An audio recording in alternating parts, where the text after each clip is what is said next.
application and appeal in the matter of Luton and District Association for the control of aircraft noise and Secretary of State for the transport and another. Yes, Ms. Thiel. May it please the court, I appear with Miss Ruchi Parekh and Miss Hannah Taylor for the appellant, Luton and District Association for the control of aircraft noise or LADCAN. Mr. Strawn and Miss Hatton appear for the first respondent, the Secretary of State for Transport, and Mr. Humphreys and Miss Clutton appear for the interested party, London Luton Airport Limited. Yes. Counsel for the appellant are sharing the advocacy. I will address the extension of time application. Then when we move on to the case, Ms. Taylor will open on the facts. Ms. Parekh and I will share the grounds. I will address grounds 1 and 3, and Ms. Parekh will address ground 2. And an agreed timetable was provided to the court yesterday, although on the basis of a 10:30 start. So we're very grateful for the 10 a.m. start. Yes. Well, we would have to finish by 4 o'clock today. Well then, it will shift. It's always very agreeable to the court to learn that counsel have divided up the case. But of course, you do first have to get over Yes, of course. the extension of time, relief from sanctions. Yes, of course, and that is my responsibility. And you're dealing with that. Yes, I am. Fine. All right. Well, let's start with that. Precisely so. On your bench, your lordships, you will have copies of the documents provided yesterday morning, Yes. which are indeed all relevant to the extension of time application. There's the chronology that the appellant drew together. There's the agreed slimmer version provided by the Secretary of State. There's the call for evidence extract and Denton. And I hope that those reached you electronically. The Yes. call for evidence extract goes at the end of the supplementary bundle and Denton at the end of the authorities bundle. And indeed, the court should have core supplementary and authorities bundles and skeleton arguments. We do indeed. I'm very grateful. So may I then turn to the extension of time application? And may I at the very outset record formally that counsel and solicitors representing the applicant apologise unreservedly to this court and to all the parties, including the appellant itself, for the late filing of this appellant's notice and leading to other steps also being taken late. It neither diminishes the seriousness and the significance of the breaches, nor does it justify the default. But the late filing was wholly inadvertent. In fact, the team had thought it had filed the appeal in good time. The proper administration of justice matters deeply to counsel and solicitors representing the appellant. And we understand the importance of compliance with time limits. So turning to the application, the court will be aware that it is to be determined using the principles that govern relief from sanctions. And so first I will go briefly to the authorities, and then I will take in turn stage 1, the nature of the breaches, stage 2, why the default occurred, and stage 3, all the circumstances of the case, so that the court may deal justly with it. First to the authorities. If I can ask the court to go in the authorities bundle, please, in tab 12, on page 289, to the case of, I'll say it, I'll pronounce it as Hysaj. It's usually how I pronounce it. I'm very grateful. So it's on page 289.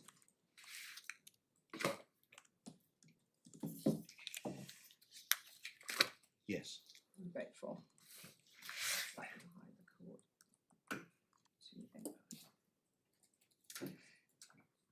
289. And the court will see at the top of that page, they're the last 3 lines of that paragraph, that refers to Denton and Mitchell and confirms that the principles apply.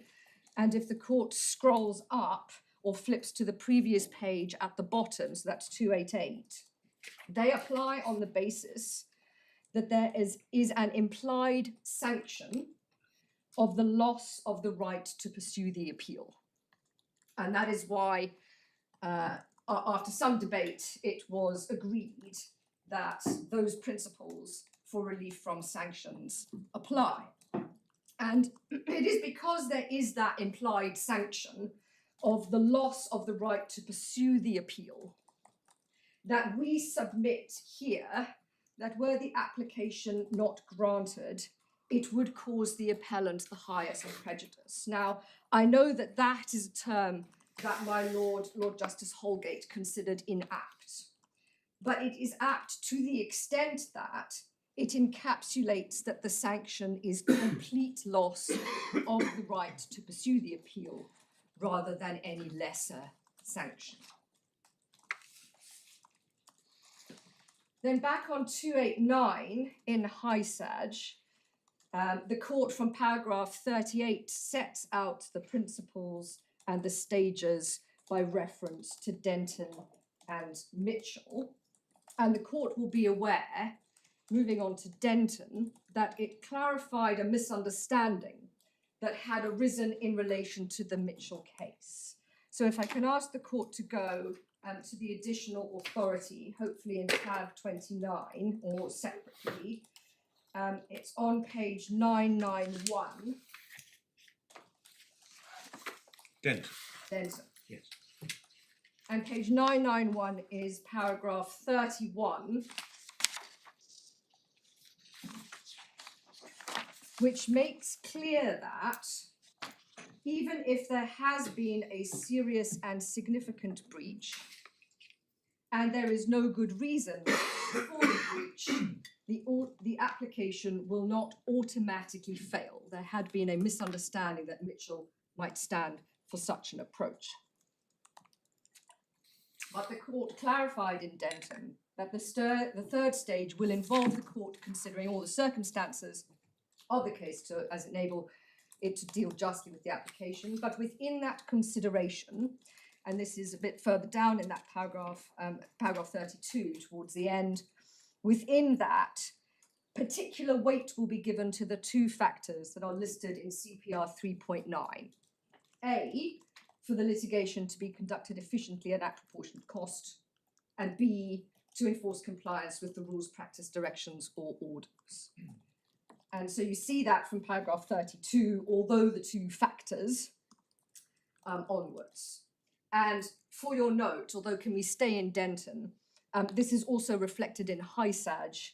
The reference there is Authorities Bundle, page 298, paragraph 37, from Roman 4 onwards.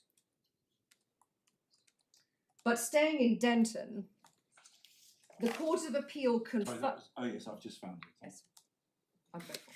The Court of Appeal in Denton confirmed at paragraph 37, so that's the next page from the one we were looking at, 992, confirmed that Mitchell does not render compliance an end in itself, nor one superior to doing justice in the case.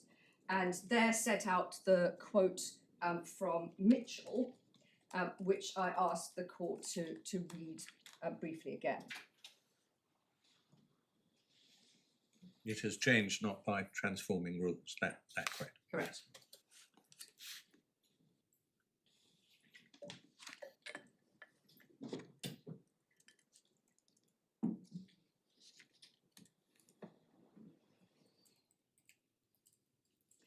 And we say that the same holds true for the application of those principles by Hysage to the current type of application. Moving on then to page 998 in Denton, paragraph 81. It starts over the page on 997 under conclusion, but goes on further on page 998. Denton and Mitchell emphasize that there has been a move away from the merits being the most important of the issues or being central. And that's encapsulated here. that approach has disappeared to be replaced with the approach that I've just described. And HISAG indeed gives important clarification to that for applications for an extension of time for appeals in a public law jurisdiction. And can I ask the court to turn to that, please, in HISAG? So that's earlier in the authorities bundle, page 290.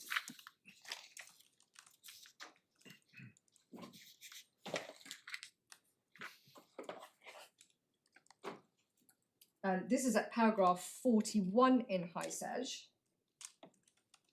And what the Court of Appeal there clarified is that, and I emphasise this because the Secretary of State does, and we agree, there is no special provision or regime for public law cases.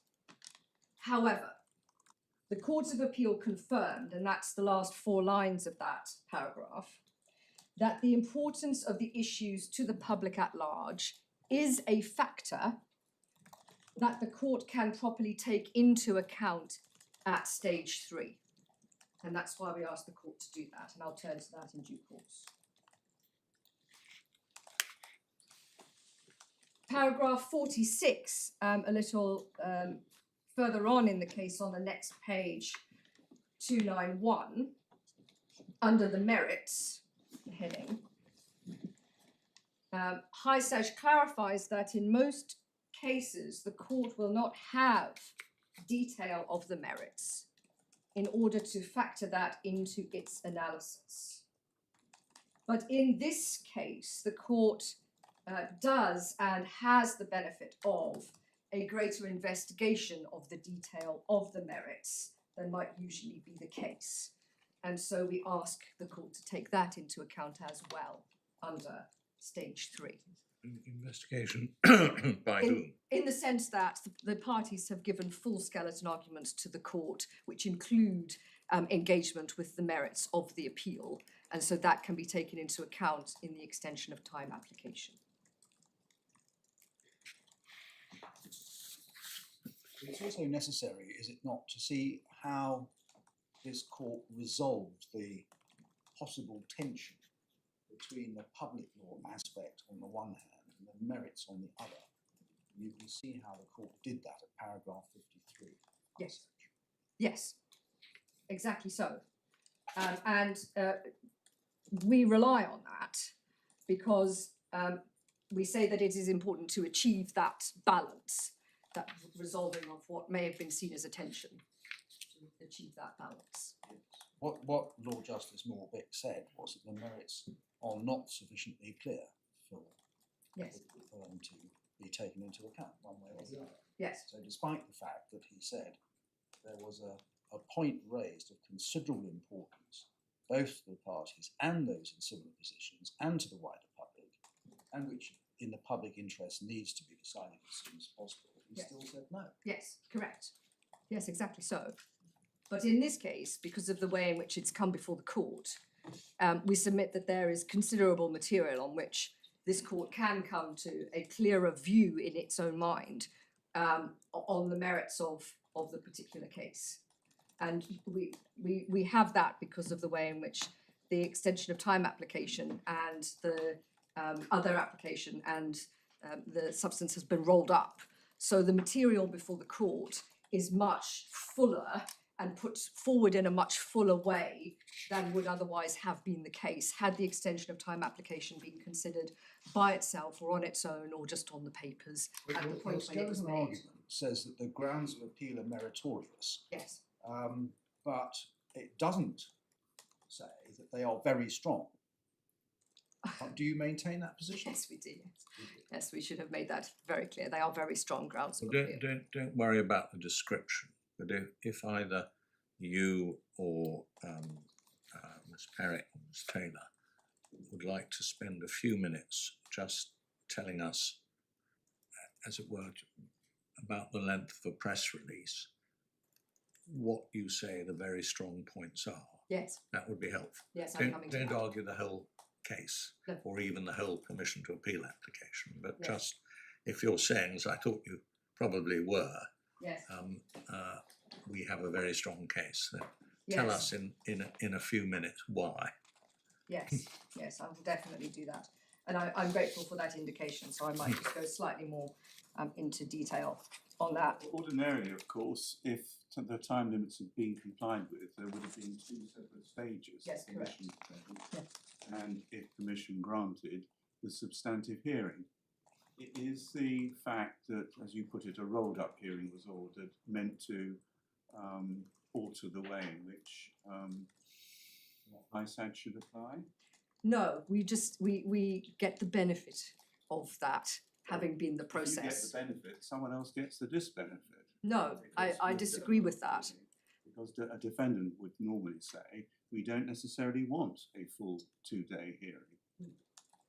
And a rolled up hearing, is, according to some people, has the disadvantage of producing just that. Yes, although in a case like this with matters of interest to the public, where the Secretary of State is involved in clarifying what is the correct legal approach, which will apply to all of, or many of, the biggest infrastructure projects in the country, in my submission, it is of benefit to both the parties that the merits are properly understood, and that can be applied to the extension of time application. Well, I think you've pointed out this issue may crop up in other cases. Yes. But it might be said, well, let the issue be decided in those cases where the matter's raised timorously. Yes, although that's not a proper, or that's not the best approach to the administration of justice or the expending of funds for the Secretary of State to be making decisions where the law could be clarified to be different now, for the Secretary of State to carry on doing that, for others to have to then fundraise to bring to the court's attention why the Secretary of State is incorrect, is not a very happy state of affairs when it is open for that correction to be made now. The Secretary of State for the Home Department was allowed to go on making decisions, even though there was a point of public importance. See ISAJ paragraph 53. Yes, although that's, as I've attempted to explain, that the situation is different here.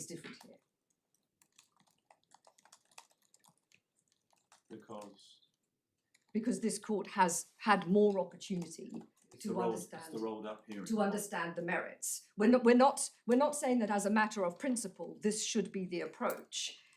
In effect, we're saying that we are where we are on the facts and circumstances of this case.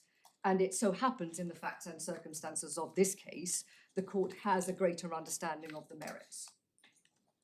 Well, that of course can go either way. Well, in indeed, but principle. I say it very Yeah. strongly goes in my way.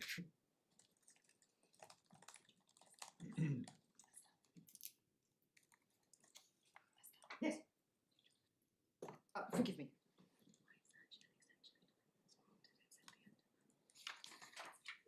Ah, okay, yes. I am, yes, I am reminded that, of course, in Highsage, at the end of paragraph 53,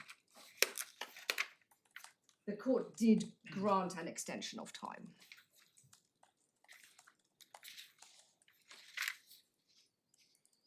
And we hope that the court will be similarly in no doubt that an extension of time should be granted here.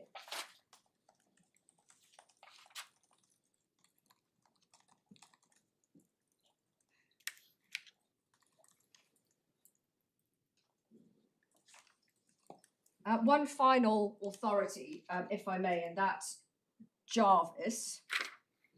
The Secretary of State relies on Jarvis. That's in the authorities bundle at tab 23 on page 837.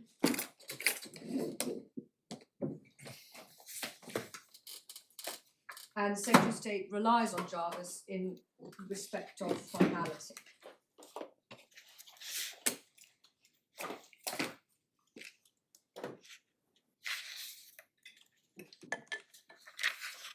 So that's 837 Jarvis begins. And if the court can note from paragraph 1, the circumstances of the Jarvis case, effectively there had been a litany of rule breaking by the appellants who had failed to take basic steps to progress the appeal for a number of weeks.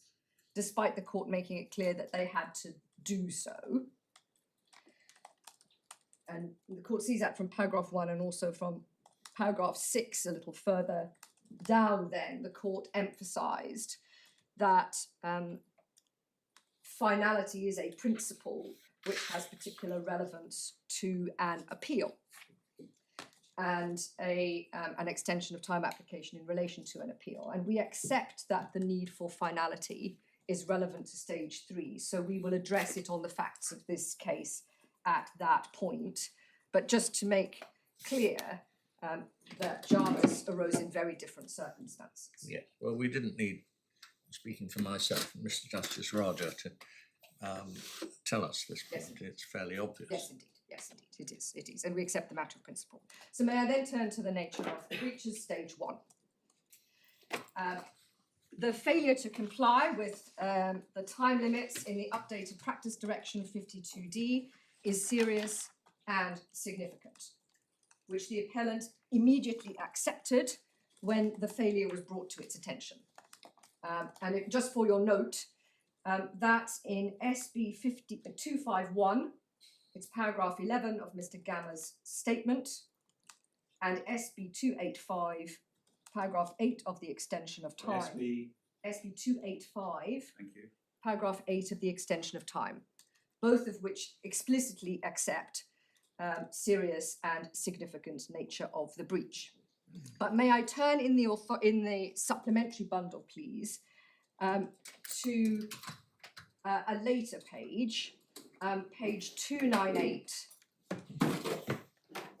I turn with some considerable degree of diffidence to my Lord Justice Holgate's order. Yes. So 298.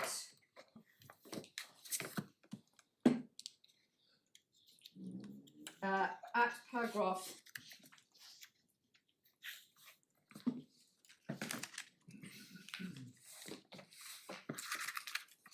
3 and 4 of the order, my Lord Justice Holgate sets out the timings, and at paragraph 6, your Lordship, you note that the appellant's notice should have been filed by the 15th of December, and you say that had that been complied with, it should have been possible for the core bundle to have been lodged and any response from the respondents to be filed before Christmas. If the court can take up the chronology, the appellant's version of the chronology that was provided yesterday morning.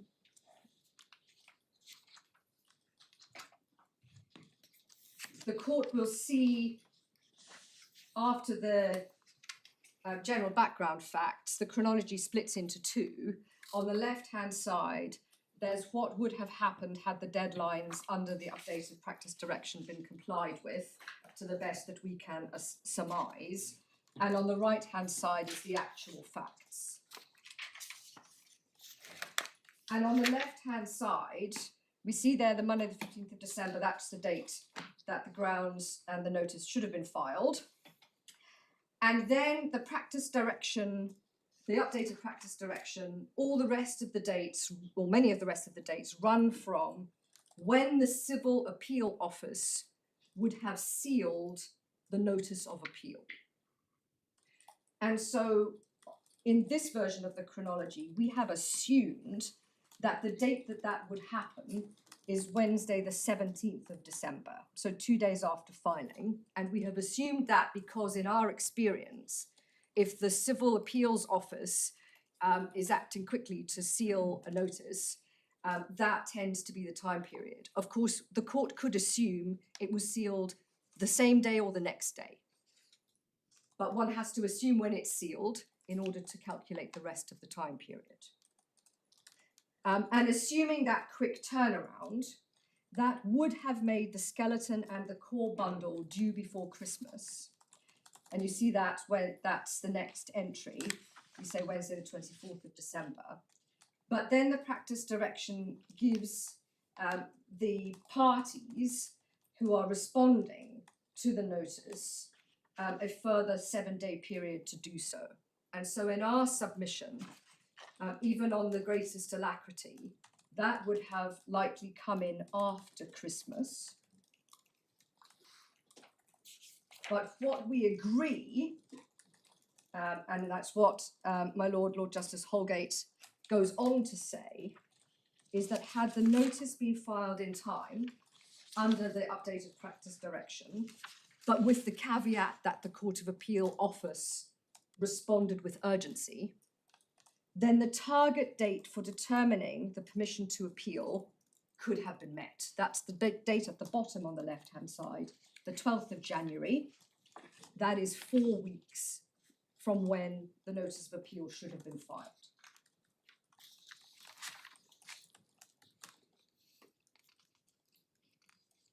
So one sees what then did happen over the page on the chronology on the right-hand side.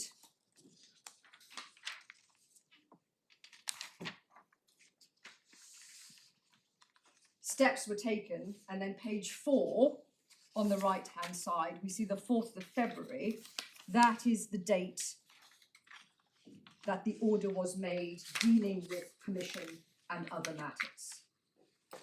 And you see in those bullet points under that entry that that is therefore 23 days or 3.5 weeks after the target date, if the notice had been filed on time, and indeed is 14 days after the target date, based on when the notice was in fact filed.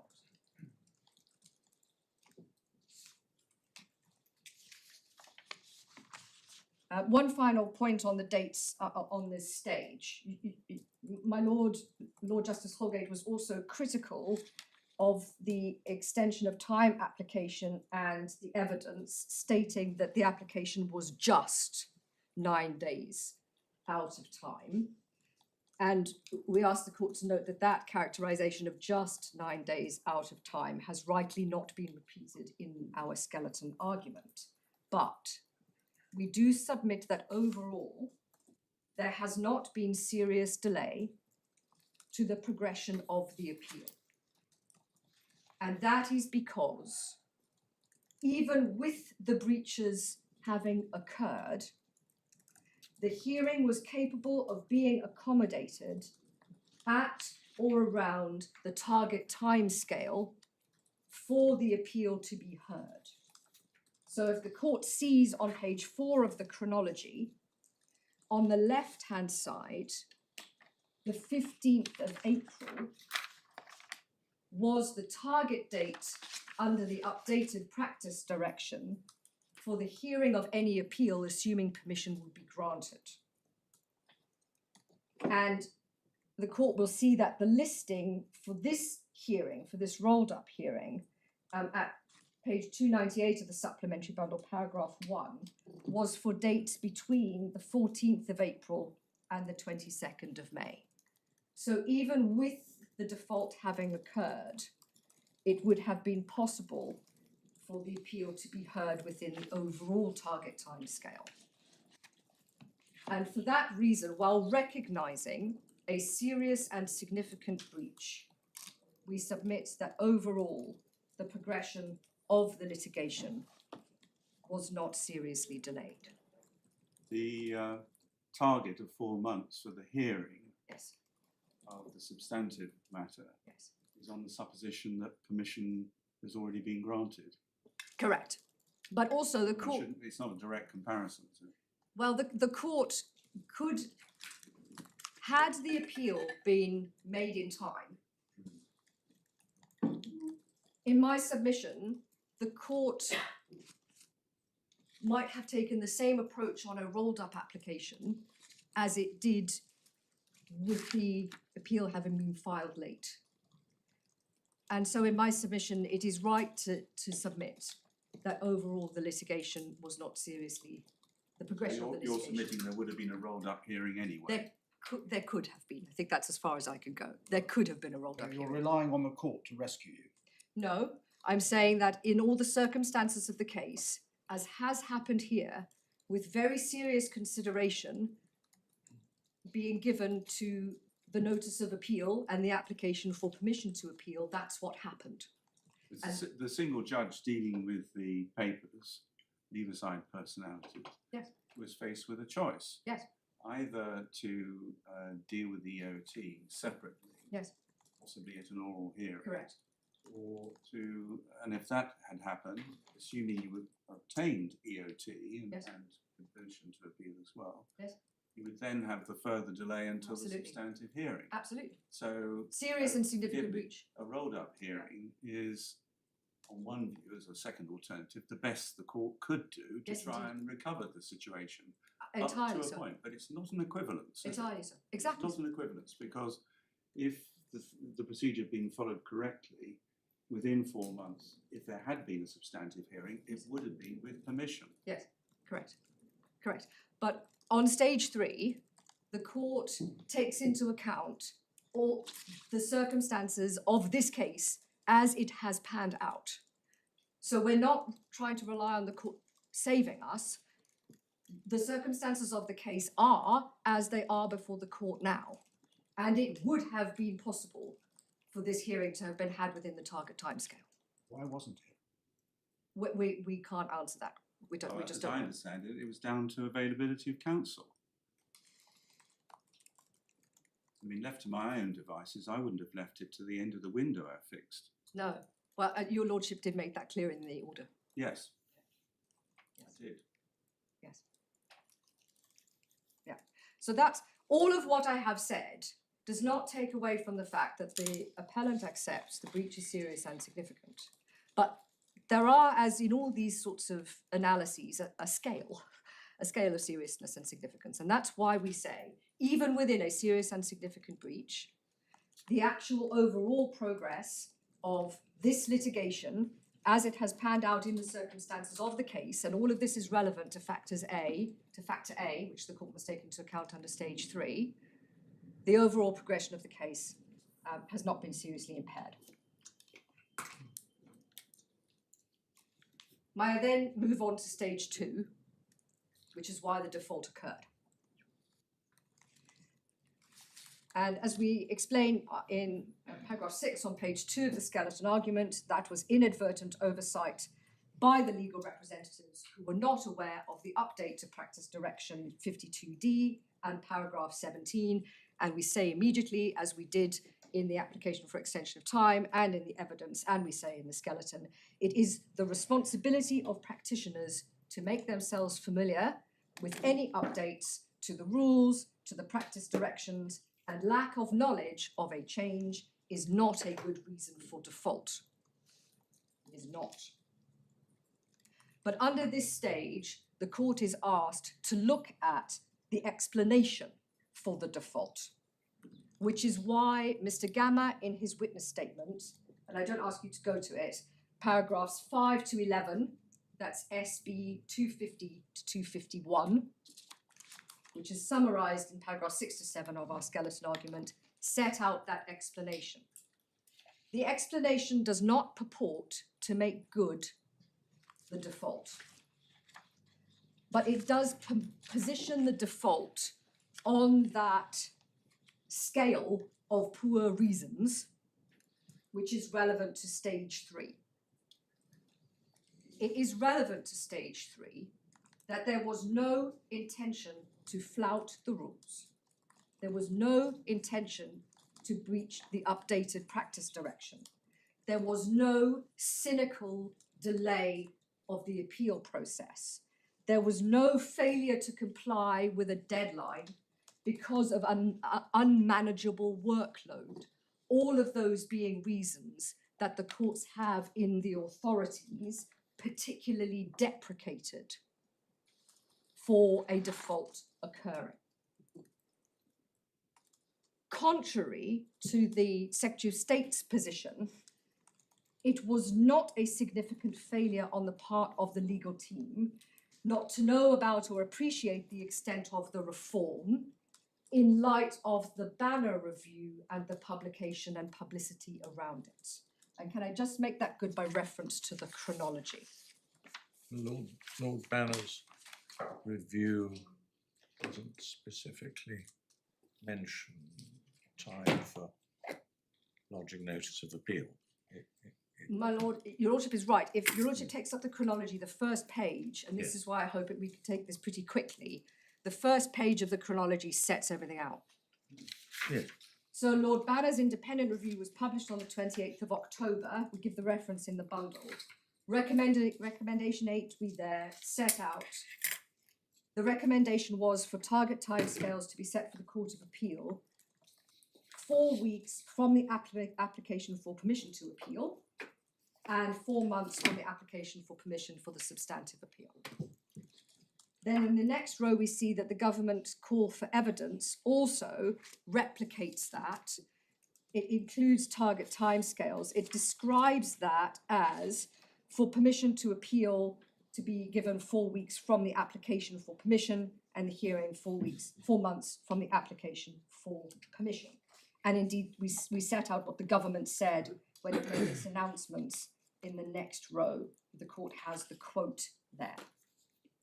So we see from the wording that Lord Banner did not recommend any amendment to the civil procedure rules or to the practice direction to reduce the usual 21-day period for filing the notice. His recommendations all are phrased as running from the permission to appeal date onwards. So despite Lord Banner having in fact made a number of suggestions to amend the rules and to put in place a new practice direction, the suggestion to shorten the 21-day period was never made. And indeed, practitioners reading Lord Banner's review and the call for evidence, and indeed the government's response to that, would not have been alerted to the need to contract the 21-day period in order for any target timescales to be applied.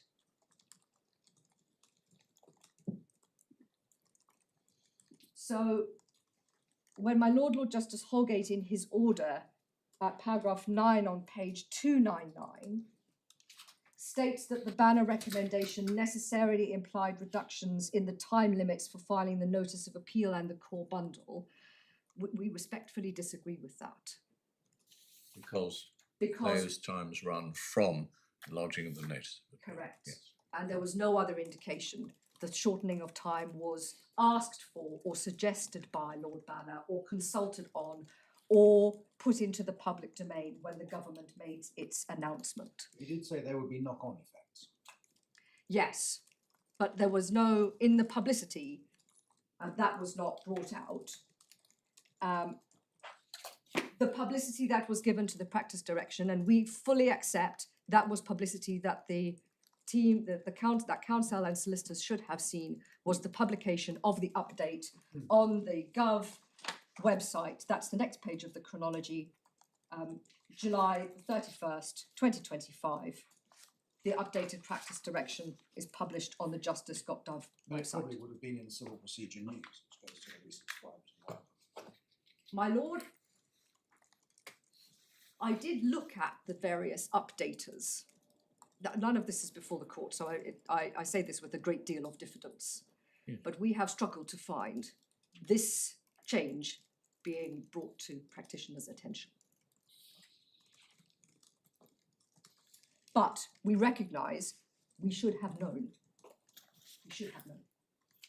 Can I take the court very briefly to one other matter before I move on to the next stage? In the core bundle, please, at CB7.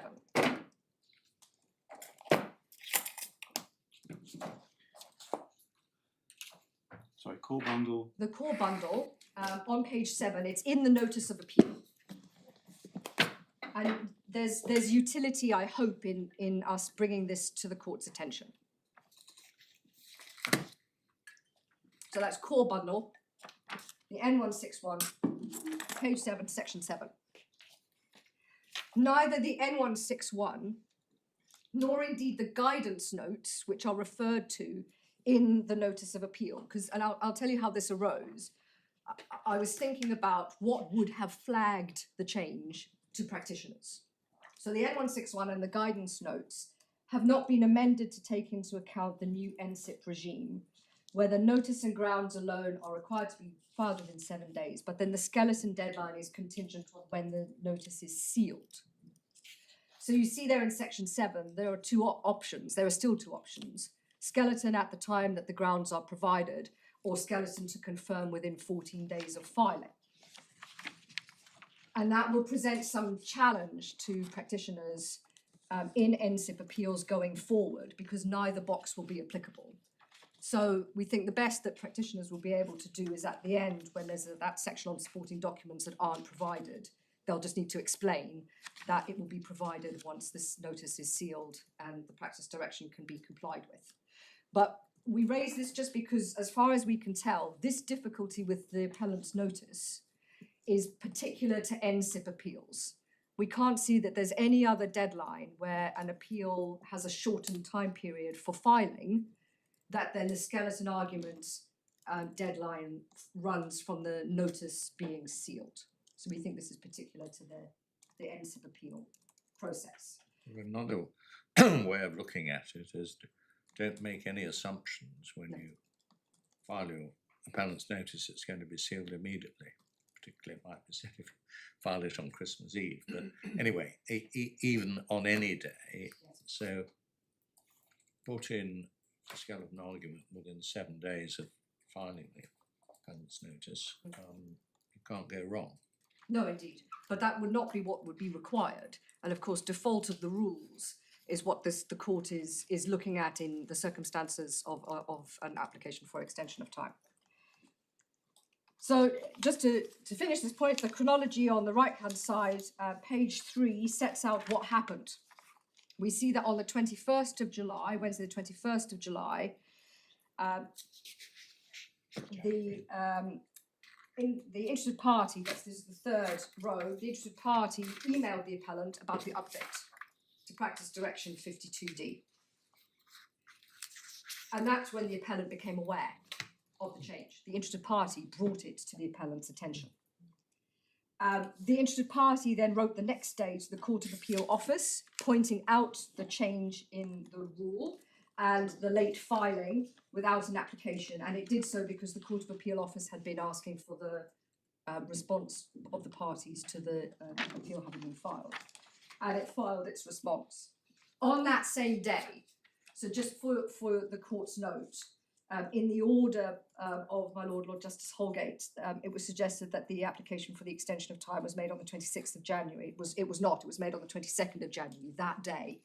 The day after, the default was brought to the attention of counsel and solicitors. The day after, the application was filed, and it was filed on the same day that the Court of Appeal office was informed and the parties put in their responses. It is not clear from this chronology whether the Court of Appeal office was aware of the change in practice direction.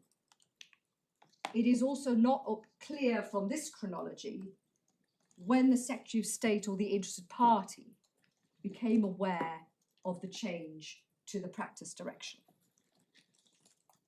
And I'll say a little bit more about that under stage 3. And I'll turn to stage 3 now, if I may. So stage 3 is all the circumstances of the case, so that the court can make a determination in the interest of justice, proportionate and fairly. And we say that in all those circumstances, it would be proportionate and fair to grant the extension of time. I will deal with finality, lack of delay, promptness, factors A and B, and then public interest and merits. So first to finality. This is the main factor that's relied on by the Secretary of State in opposing the application. And I do note that it is the Secretary of State that leads the opposition to this application. And I've already indicated that we agree that it's a relevant factor. And the principle is particularly relevant when a long time has passed, when defendants don't know whether an appeal will be made or don't know what the grounds of appeal might be. In the circumstances of this particular case, there is no evidence that either the Secretary of State or the interested party had thought, once Monday the 15th of December had passed, that the High Court's judgment was final. Nor were any steps taken by the interested party or by anybody on the basis that the High Court's judgment was final at that point. nor was there any immediate concern on the part of the parties opposite when the unsealed appellant's notice was served on them the following Wednesday, the 24th. And I say that because on the issue of principle relating to finality, we accept that it applies, but in these circumstances, it's not immediately clear that there was that concern at the outset that the High Court's judgment was final, but that was then upset or overtaken. Turning then to the issue of principle in NSIP cases, because the Banner Review made it clear, and the call for evidence and the announcement of the changes also emphasised that the reason for streamlining the process of judicial review, DCO decisions, to accelerate those challenges was to reduce the time it takes for unsuccessful claims to be concluded. The way that the Banner Review and what followed identified achieving finality was through celerity, through increasing quickness. This in turn would allow for NSIP projects to get on effectively.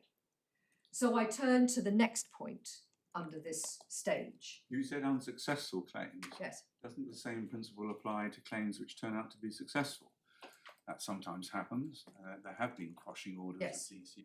They have. But then, of course, it's important in the public interest that the matter be redetermined as quickly as possible. Yes, absolutely. My lord, forgive me, it was the Banner Review itself that focused on unsuccessful claims. Yes, but You're- the thinking. But the thinking applies. Yes, sorry. Yeah, thank absolutely. Thinking applies with both. So my next point, and really this is a key point under this stage, an absolutely key point for the appellant.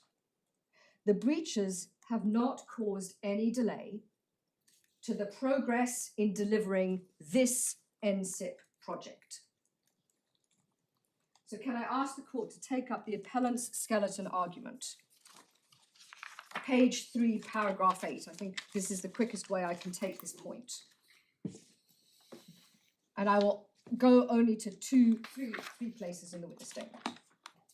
Sorry, Ms. Dihon, which was Yes. the page? So it's page 3 Of, of the skeleton argument. It's paragraph 8 at the top, all the circumstances of the case. And we say that the breaches caused no delay to the progress in delivering the project. So you see there that the interested parties' evidence, previous evidence, was that it intended, this is the third line, to serve what's known as an Article 44 notice in July 2027 to defer expenditure until after the outcome of the Court of Appeal being known. So that was the previous intention. And just so the court knows, what Article 44 of the DCO does is it allows the airport to access the consented passenger capacity above 19 million passengers per annum, but it does so by preserving some of the protections in the planning permission that already exists, even though that kind of disappears and the DCO takes over, but the protections aren't alive in the DCO yet. So that's what Article 44 does. And that would allow the progress on the project to increase the passengers per annum. So what the managing director for the airport, Mr. Platts, then updates as a result of my Lord Justice Holgate's order is a change, and this is the next bit in the skeleton argument, from the airport's previous intention to take the step not in early 2027, but in July 2027.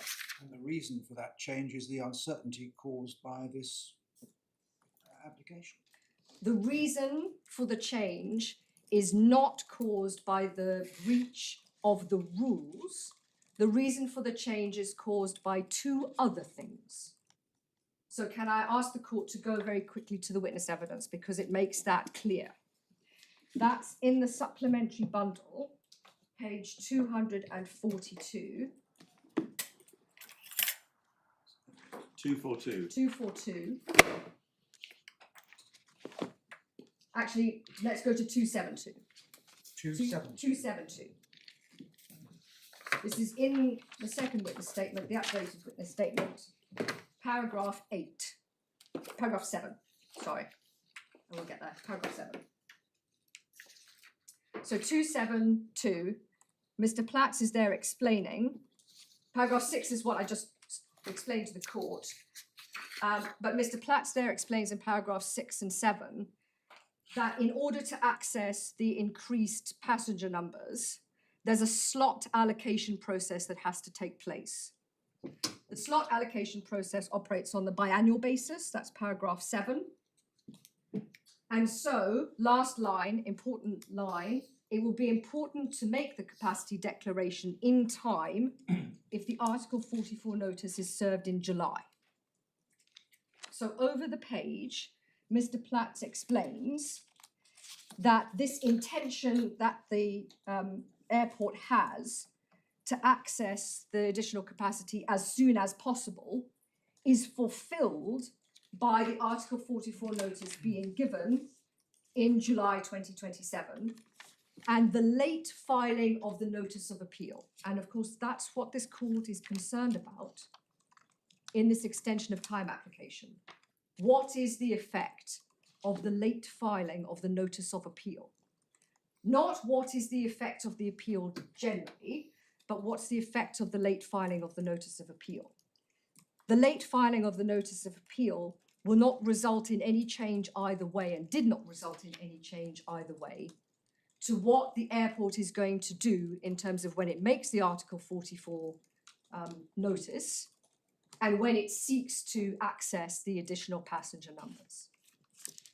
Now, what my Lord Justice Lewison is pointing to is the fact that one of the reasons that the airport is progressing in this manner is because of the appeal itself, because they were aware that an appeal was likely to be brought, an application for permission had been made. That's what Mr. Platt says at paragraph 12. Correct, and that's what Mr. Platt says at paragraph 12. There are additional benefits to structuring the airport's actions in this way.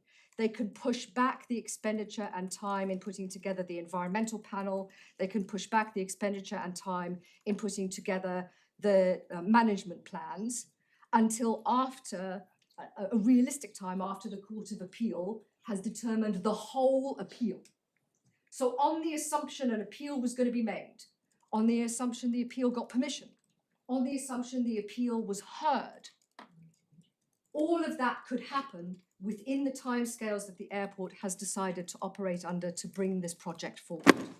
And in my submission, in those circumstances, relevant to stage 3, the breach of the practice direction has not caused delay to the project. Does not That's all- cause, sorry. Delay to the But project going forward. That's almost always so in extension of time cases. You can usually say, well, 9 days didn't make any difference, or the 2 days didn't make any difference in the great scheme of things. But case law seems to indicate that doesn't get you home.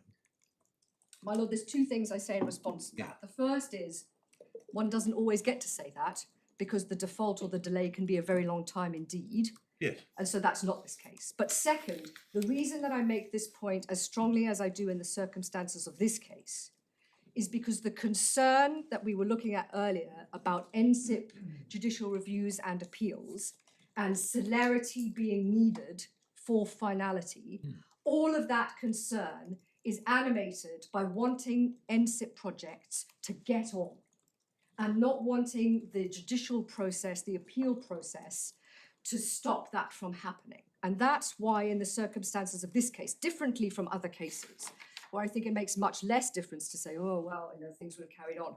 In this case, I do think it is important. And I do rely on the fact that the interested party is not pressing that the application for the extension of time be refused because it has caused delay to its own project. You accept finality is relevant. Except finality is relevant. Is uncertainty related to finality or absence of finality also relevant? Yes, my Lord, and this is exactly what Mr. Platts is dealing with, uncertainty. And is it also relevant that this court is not a final appeal court.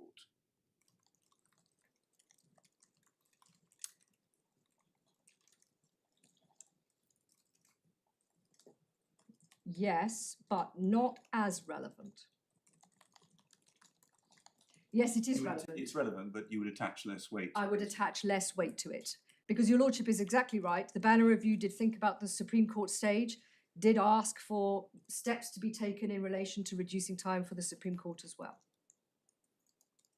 And it is also, I mean, it is relevant, but I wouldn't put as much weight on it. I would ask the court not to put as much weight on it. So why isn't it relevant for this court when exercising its jurisdiction in relation to EOT, extension of time, sorry, I mustn't use those acronyms, to take into account the effect of granting extension being to enable an appeal to be brought out of time, which otherwise wouldn't be brought because of the finality principle. It is relevant, but my submission is even on those facts, in this case, there is no delay to the project because the airport has taken the approach that it has taken. Well, it's been pushed into taking that approach because of the uncertainty. But that's not uncertainty that was caused by the delay in bringing the appeal. It is the type of uncertainty that is always going to be the case in large projects where there are legal issues that have arisen in this way. Where you have, for example, an appeal brought in time. Where you have an appeal brought in, where you have where you have the indication of appeal at the High Court stage. And that's why, if I may just say, that's why I made the point I did under the previous heading on finality. That it's very different from a circumstance where the parties reacted on Tuesday, the 16th of December, right? Things are final. We know the High Court judgment hasn't been appealed. We're going to get on. That's not what happened here. And it's the circumstances of this case that this court has to take into account. And that's not what happened here. What happened here is, as a matter of fact, the breaches have not delayed the way in which the airport will be bringing the NSIP forward. And that's partly because of the way that capacity is going to be unlocked because of the slot process that we looked at earlier. So it's partly nothing to do with the appeal. And it is partly to do with the airport taking prudent steps to address the uncertainty of litigation.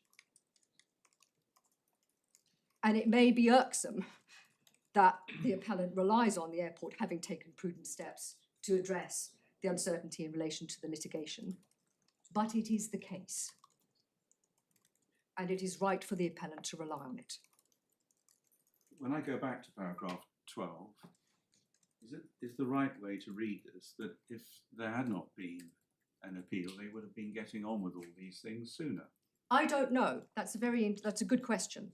I don't know if it would have been possible because of the way that the DCO process is undertaken, because steps are quite far down the line, and because of the slot allocation process, it's not clear. I can't answer that question. It struck me as being tolerably clear from paragraph 12. With the judicial review hanging over the project, they've been reluctant to commit more time and resources, etc. With the judicial review hanging over the project. Fair enough.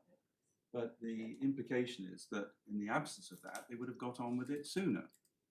Well, my lord, the appellant, the interested party has not, if I may say so, in its submissions on the application for extension of time, relied on that point. And they are the ones that must know. Yeah, but I'm seeking your help on what this means. Yes, and well, my lord, I don't read it as saying what your lordship takes from it.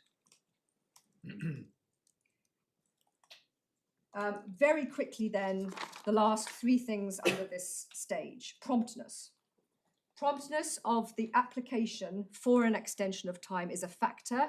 If the court wants the reference for that, that's Denton on page 992, paragraph 36. And the chronology makes clear that immediately the error was brought to our attention, 21st of January, steps were taken, application made the next day. Is that prompt? Promptness surely is when the application goes from when the application should have been made. And it should have been made in the appellant's notice. Forgive me, prompt filing of the application for an extension of time. That's what Denton is dealing with at paragraph 36. Yes, but So- the extension of time ought to have been applied for in the appellant's notice. Yes, So it's 6 Yes. weeks late. yes, I see your lordship's point. Your lordship's point is that had the appellant's team realised on the 24th of December that an application for an extension of time was needed, that would have been the earliest point at which the application That would would have, sorry, that would have been the appropriate. the appropriate point. Yes, that would have been the appropriate That's what the point. practice direction says. If you want an extension of time, you ask for it in the appellant's notice. Yes, yes, my lord, your lord is absolutely right. So you're 6 weeks late. Yes, my lord, your lordship is absolutely right. The reason that I made this point, frankly, is that there was a suggestion that the application for the extension of time was made even later. And I just wanted to make it very clear that once the appellant's team was aware, it acted with speed. But I absolutely take the point that it did not make the application for an extension of time on Wednesday, the 24th of December. It did not.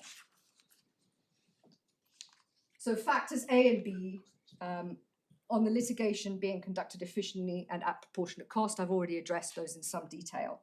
Overall, under factor A, the litigation will be conducted efficiently because of everything that I have already submitted. And in relation to its effective and proportionate costs, no one's really raised that, but my Lord Justice Holgate has dealt with costs and applied the reciprocal Aarhus costs cap in his order. Factor B then is enforcement of compliance with the updated practice direction, and I've drawn the court's attention to what's said on that. That's Denton. The practice direction was not deliberately flouted, and there will be, as a result of these proceedings, a very wide knowledge of the fact that the practice direction has been updated. So I turn then to the public importance and the merits. This is addressed in paragraph 10 of the appellant's skeleton argument. And we give there two reasons why these are questions of considerable public importance, wider public interest to the likely impact on other infrastructure projects. The determination of grounds 1 and 2, which is the interpretation of Finch, extending its ratio, we say, to a point not argued before the Supreme Court in a way that's unjustified, is a point of wide importance. We're aware that a similar approach was taken by the respondent in relation to the Gatwick Airport expansion, so it's already having an effect on other NSIPs, and it will likely have a wider The effect. challenge in the Gatwick case? Yes, there was a challenge in the Gatwick case. It's currently being considered, judgment is reserved by the High Court. It rings a bell. It was considered by Mr. Justice Mould. Correct. Yes, there's a hearing's taking place. Yes, the hearing And the took place same in point- January. The same point is going to be determined by the High Court in any event. Yes, the hearing took place in January, and indeed the Luton case was discussed in some detail at that hearing in January. Am I understanding correctly? The same point of principle is being considered A by... similar point, yes. On the specific, the way in which Finch has been extended to deal with significance rather than what is or isn't in effect is rather than just causation. being, yes, correct, is being dealt with. Some of the other elements of grounds 1 and 2 are different, but that point, Inevitably, yes. yes, that point is the same. What is particular to this appeal is the next point, ground 3. Because our case, Sorry, before we go to ground 3, the point about how you treat incoming flights. yes, Is that raised in the Gatwick case? Yes. Which is really your ground 1. well, so it's not raised in the same way. The Gatwick case, what happened in the Gatwick case, I'll try to say this very briefly. What happened in the Gatwick case was that the appellant relied on the Jet Zero strategy in its baseline and then in its assessment of the extent of impacts. And that was the focus of the challenge in the Gatwick appeal. So it wasn't really like this appeal, inbound, outbound. It was a more complicated approach to the way that those emissions were being dealt with in the EIA process. Yes. I'm grateful. The thing that is very particular to this appeal is ground 3, because it has wide significant implications. Now, our case is that the Court of Appeal's approach in the Gladman decision has been misrepresented, such that what should have been binding Court of Appeal authority, binding in the High Court, on a programmatic regime falling outside of the planning assumption, that's been ignored in the context of the climate impact of airport decisions, which are some of the biggest and most greenhouse gas emitting national infrastructure projects. And so we say ground 3 has wide public importance in order to clarify the position. Now, I'm aware that the appellant faces the difficulty of the Bristol Airport decision having gone the other way, but we say and we insist that that's one of the reasons that it's of benefit that the Court of Appeal deals with the matter, because there has been that stepping away from the approach in Gladman. Can I just see which if we I've say has understood been in simple misrepresented. terms? Gladman was referred to a programmatic regime. Correct? Dealing with air quality. Dealing with air quality. It wasn't dealing with whether the Climate Change No. Act of 2008 should be disregarded, if you like, No, correct. as a programmatic scheme. Absolutely. And perhaps the answer to that question depends upon the nature of what you're trying to assess. Here we're talking about carbon emissions, which don't affect just Hawley, Yes. but affect the world. My lord, So would it be right to rule out reliance upon the Climate Change Act as so-called, whatever it means, programmatic, Yes. in relation to the nature of that type of emission? partly, but there's also two other things. First, Gladman gives a set of indicators of when a regime is a programmatic regime or when it isn't. And we say those indicators were wrongly applied, and that there is indeed much more parallel between the Climate Change Act and the air quality legislation that was in issue in Gladman than was recognised by the High Court. But we also say that there are particular matters that are particular to the climate arena which make it programmatic. And this was a challenge that was raised, was it not, in the Bristol case? Yes. And one of the grounds of appeal, as I understand it, was that the judge was wrong. Correct? And this court refused permission to appeal. Yeah, I accept all of that. So if your point is that your grounds of appeal, or this particular ground of appeal is very strong, Yep. and this court has already refused permission, Yes, I'm it's aware a of that. difficult submission for you to make. It is a difficult submission, but it's one that we make squarely, looking in the face of how difficult it is, because our submission is that on that occasion, the permission decision did not go in the right way. And then finally, the merits, the press release summary of why the merits of this case are very strong. First reason why the merits of this case are very strong is that, with the greatest of respect to the judge, Mrs. Justice Lang, there are a number of instances, important instances in her judgment, where she simply does not grapple with, record, give her conclusion on key points on which the appellant relied. That goes to a number of areas in ground 1.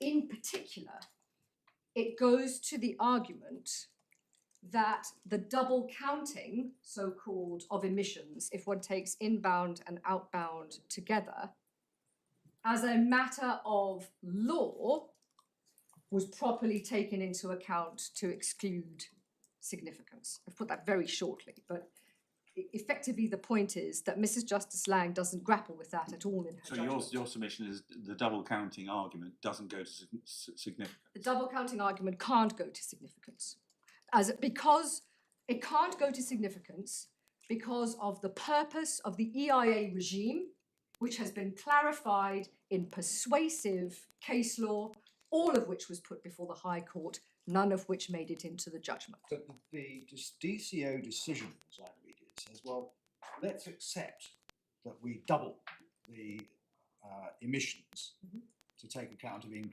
flights. We still don't think they're significant. Yeah, and that's another reason that we say that this ground has strong merit, because when they say let's treat it as not significant, that's not on the basis of any assessment having been done of significance. And in fact, the judge accepted that. Her position was there was no assessment of the significance of those doubled emissions, and that was lawful. Sorry, And then let me catch up with you. Yes. So we've got to the stage of having quantified, as my lord says, Correct. by doubling. Talk- When you're quantify the talking about significance, that's an evaluation as the of evaluation. the number Correct. which is produced. Yes. Against what? Well, precisely. Well, So what? Precisely. Yes. So the point that your lordship was making was that the judge said that what the Secretary of State did was fine. And there are two ways in which we say it's obvious, strongly clear, that what the Secretary of State did was not fine. The first reason we say it's obvious was that the Secretary of State accepted, and the judge accepted in her judgment, that next step, determining the significance, once the numbers are doubled, that next step was not taken. But are you putting forward a case as to how that significance should be assessed? Against what the number should be compared? Yes, we say that there were at least three things before the decision maker Right. which would have indicated the correct approach. And the judge didn't engage with that. What the judge said was, effectively, the primary position was, even if this appellant, even if this decision maker did not determine significance, that was lawful under the EIA regime. That's the primary point. And then the secondary point, and this is the fallback position that your lordship is indicating.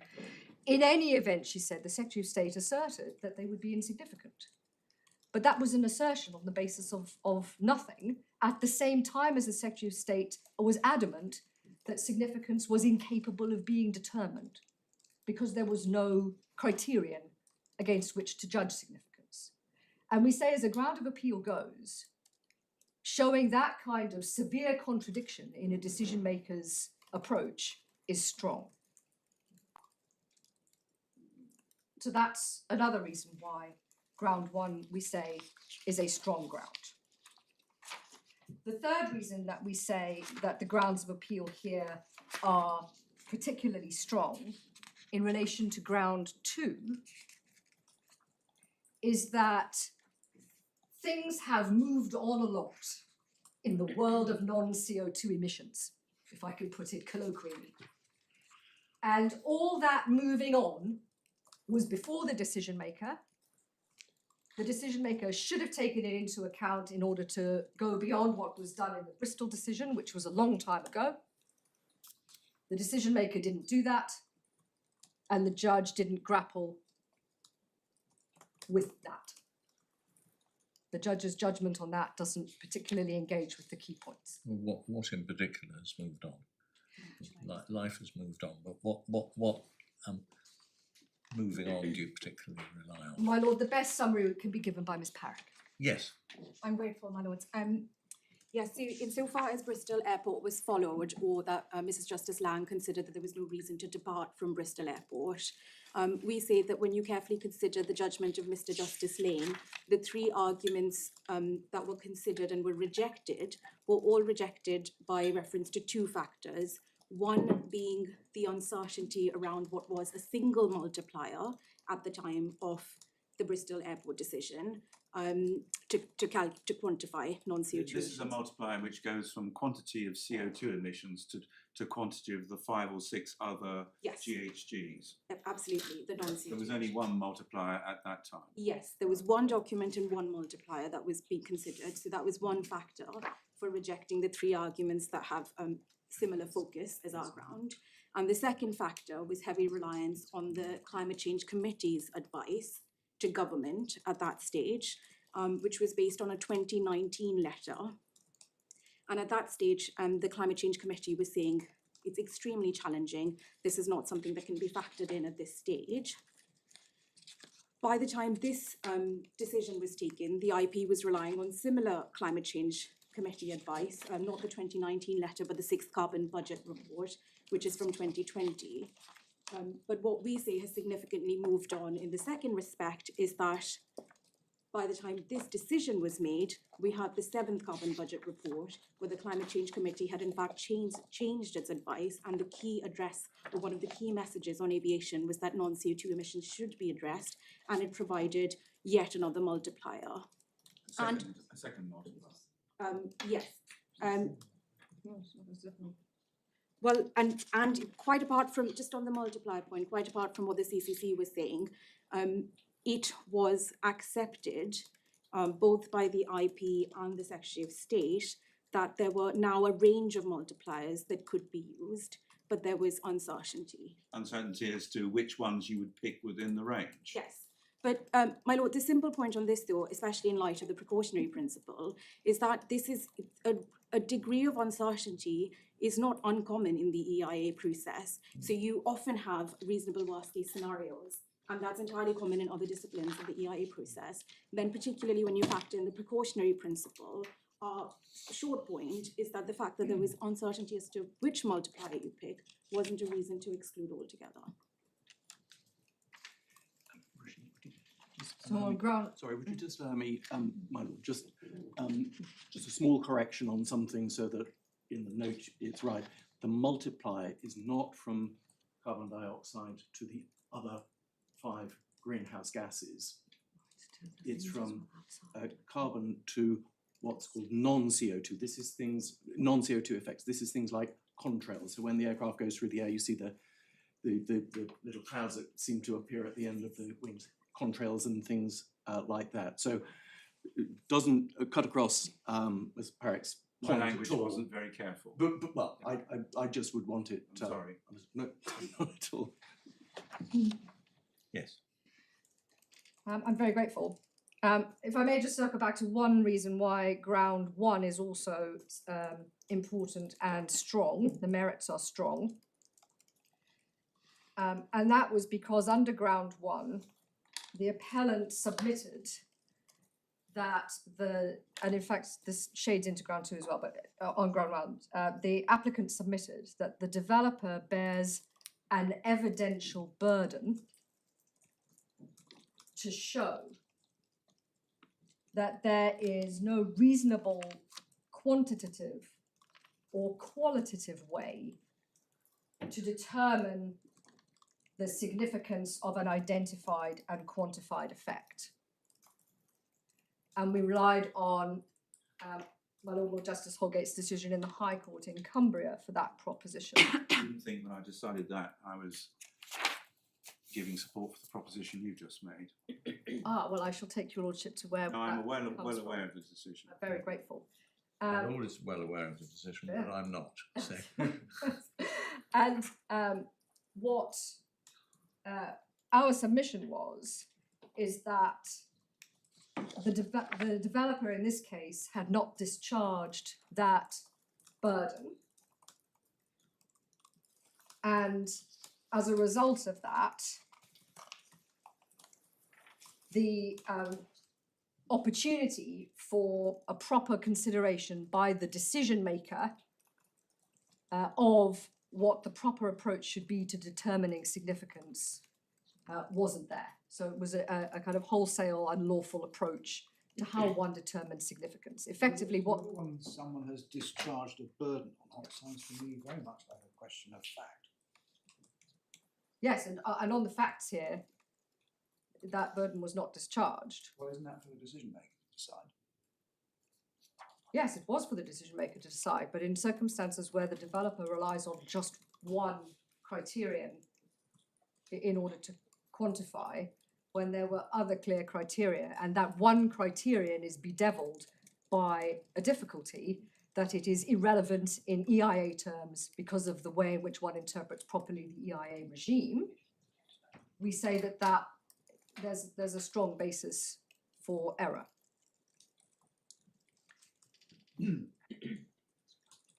Well, I got this right. This is to do with emissions from inbound flights. Yes. And these are not taken into account because it is said that would be double counting. Yes. On a national scale, because carbon budgets apportion between nations the carbon emissions for which they are responsible. And the short answer is EIA does not run on that purpose. The purpose of EIA is project-based, not apportioning national carbon budgets. So while there may well be in other areas reliance on the carbon budgets, There's no difficulty with that. The case law is clear. The developer can rely on the carbon budgets where it's apt. What is not open to a developer is to say, oh, I can't rely on carbon budgets, therefore I cannot determine significance. The carbon budgets are not the only or single criterion. Indeed, the guidance to practitioners in this area makes it clear that there are a number of factors against which significance can be determined. The guidance suggests that developers should use a number of those factors. And the guidance also says very clearly, if there's no quantitative way to determine significance, take a qualitative approach to determining significance. And not even that was considered in this case by the interested party. And the Secretary of State accepted that approach, and the High Court accepted that approach, in circumstances where the upshot of that was that there was no determination of significance in an EIA case where there were agreed, identified, inevitable greenhouse gas emissions which were capable of being quantified. So there's an inevitable effect, everybody agrees will happen. There's lots of guidance there as to how one should determine the significance of that. And what the High Court has ended up saying is, in these circumstances, it is lawful not to determine significance at all. That complies with the EIA regulations. That's why we are saying that ground one is so significant, because it says something very serious about how compliance with the EIA regulations works. And that, to be honest, that's something that is applicable not just to NSIP projects, but to every EIA project. It will change things, well, I don't need to go further than that. Show us the relevant paragraph in Mrs. Justice Lang's judgment.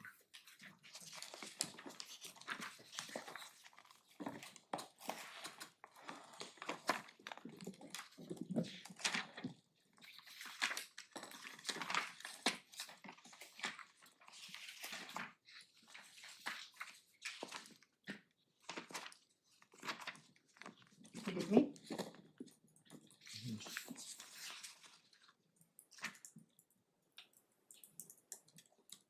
Part of the reason I pause is that many of the things that I rely on are omissions from the judgment rather than direct paragraphs from the judgment. Well, there's quite a lot of discussion about emissions from inward flights, Yes. 64 to 68. Conclusions. Yes. So from paragraph 60, that's where Mr. Justice Lang accepts the arguments made by the interested party and the defendant. In paragraph 62, she differentiates at the end between significant and less than significant effects. She then addresses Finch in order to understand what that decision says, and we say that has errors. Paragraph 65 is where she picks up the carbon budget point, which I was just discussing, but she doesn't there mention the Cumbria case at all. She deals with double counting in 67, and then I suppose to the extent that we get a determination, it's paragraph 68, where she dismisses the double counting point, and she just accepts at the end that there was a lack of an appropriate benchmark.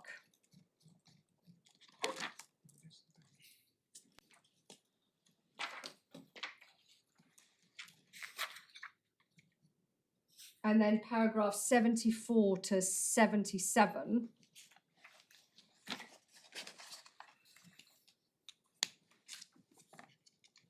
is where she sets out her overall conclusion, including dealing with the fallback position and the 1%.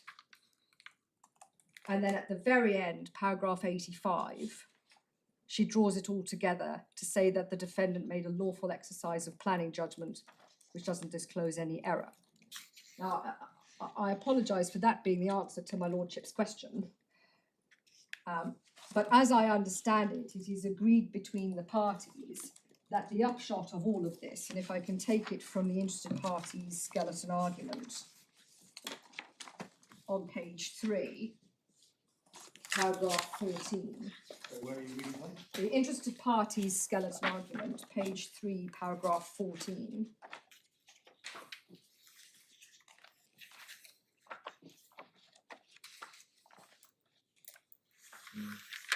That's their summary of what the judge did. That she was entitled to find that the requirements of the EIA regulations had been met, notwithstanding the absence of an assessment of significance of inbound flight emissions. We say that taken together, those paragraphs I showed the court, that's what they do. And that's why ground 4 starts with the proposition, sorry, not ground 4, ground 1 starts with the proposition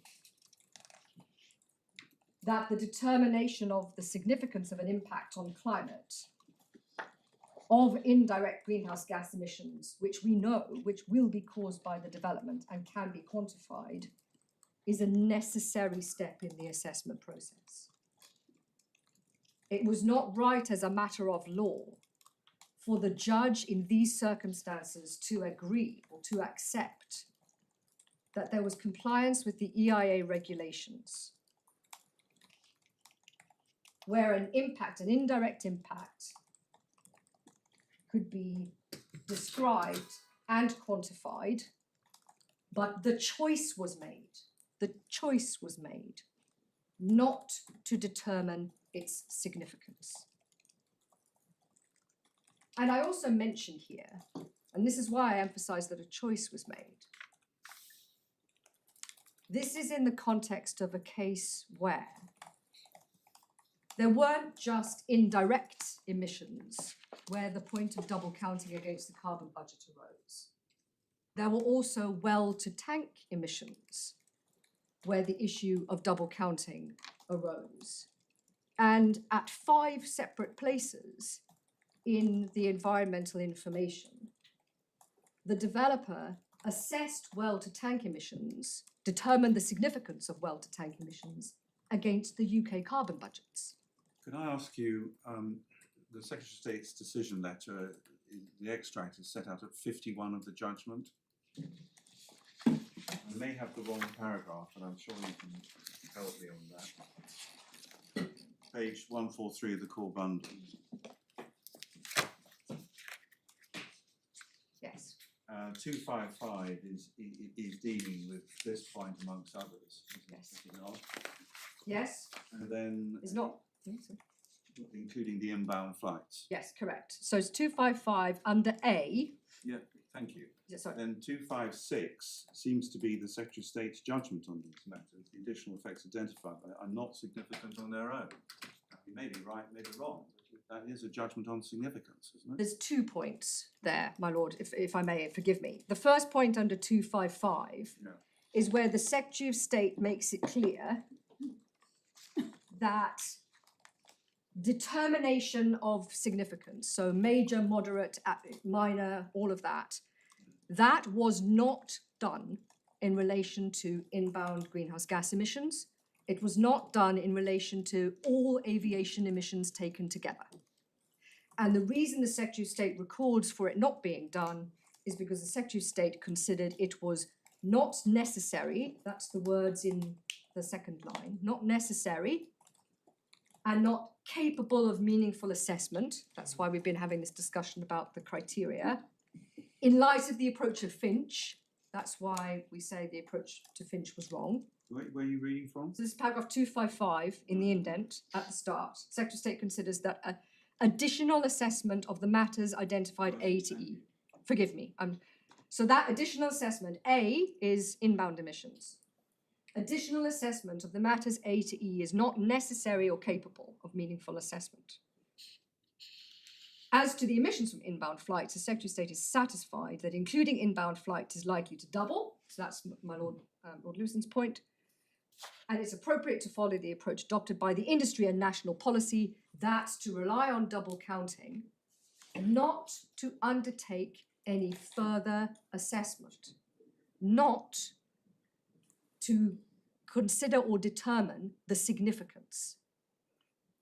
The Secretary of State accepted that the developer did not need to say, oh, taking the inbound emissions or taking all the aviation emissions together, the impact on the climate will be moderate, or the impact on the climate will be minor.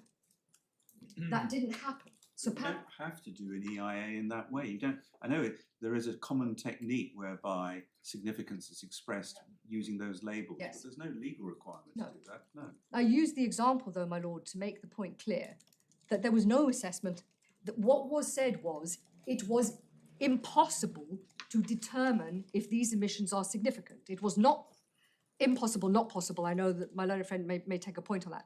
What the developer said, and the Secretary of State accepted, and this is the second and third lines here, they accepted that it was not possible on their analysis to determine the significance of these emissions. Well, we're not hearing the appeal at the moment. We're considering whether the grounds of appeal are so strong Yes, that they ought to be taken into account, notwithstanding what High Search says. correct.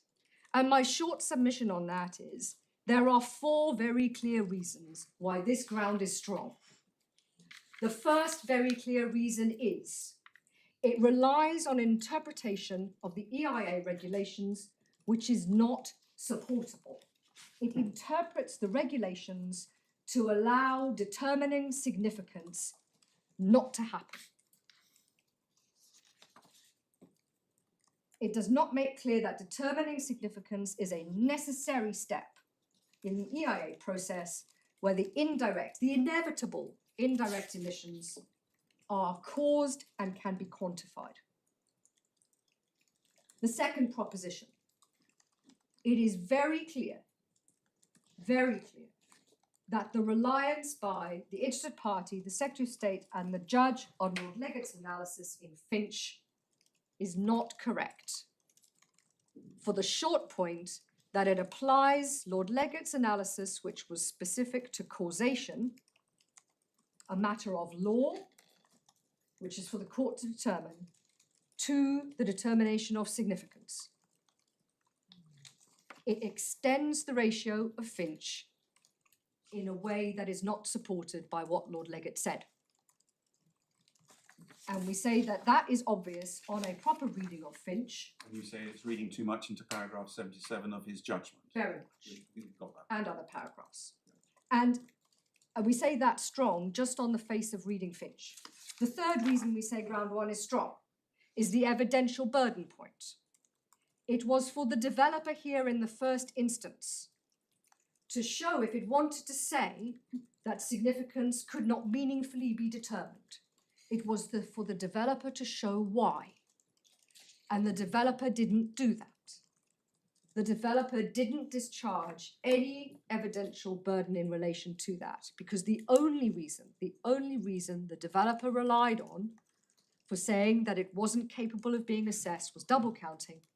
And as a matter of principle, that double counting doesn't apply, because we're not dealing under EIA with national carbon accounting, we're dealing under EIA with project-based determinations.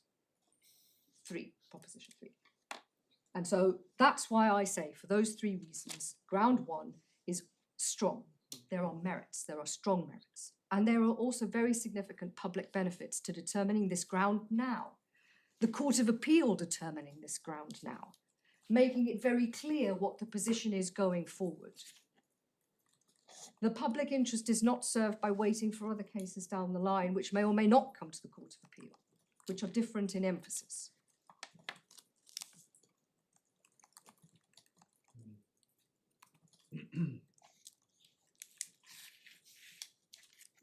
My lord, that was longer than a press release. Yeah, it's all right.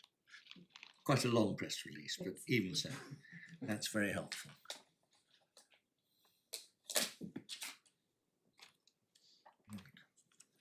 My lords, unless there's anything further, and having gone very well past the time that I had thought I might be speaking Yeah, it was on this application in any event, time well spent. Thank you I'm very grateful. before we do anything else, can I just ask, Mr. Strawn, you oppose extension of time, you oppose permission to appeal. Yes, my lord. That's clear enough. Mr. Humphreys, you oppose permission to appeal and you're sitting on the fence on extension of time? Yes, we don't oppose for the reasons that we've set out and that I'll elaborate briefly. Right, we'll leave it at that for the moment. We'll just rise for a short time. Rise, table.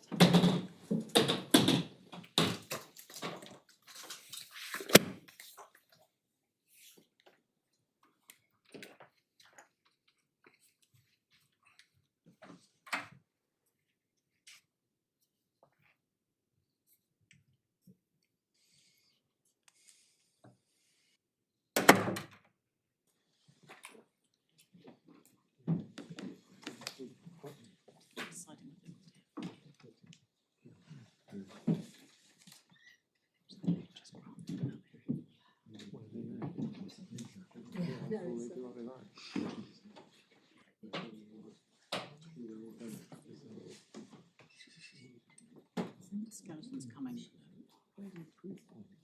Sorry.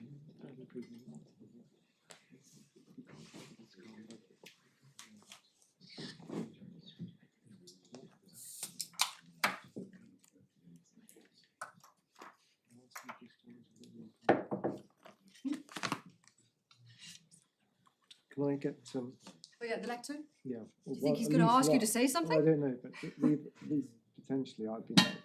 Yeah, I mean, definitely when you're saying something, I will give you this lectern, it's this lectern, but if he comes back and says things go ahead, then it's Hannah. That's fine, I'll hand it back to him. Okay, sure. Thank you.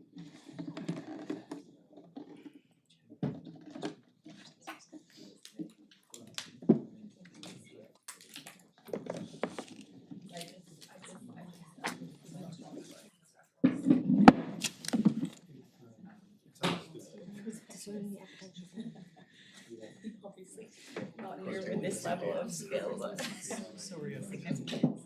Yeah.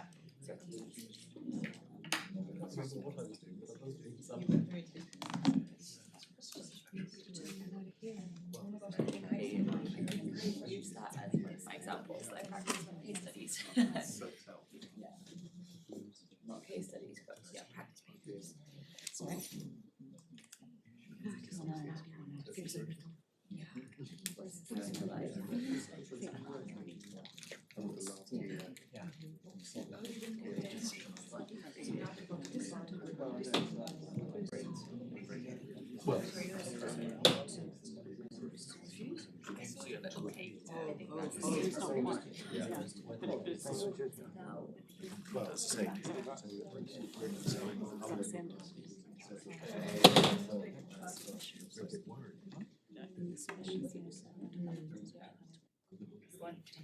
Yeah. Then it just goes round. I'm well to text. You want to know if you could potentially domestic emissions. That's how the whole thing works.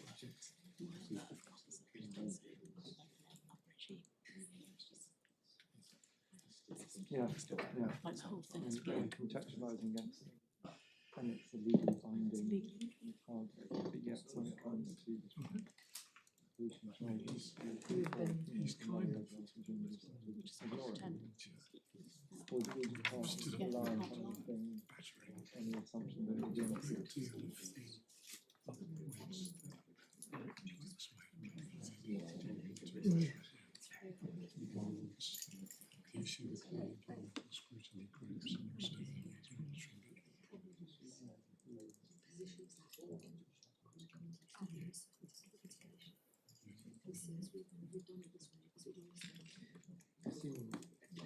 It might be tomorrow, it might be today.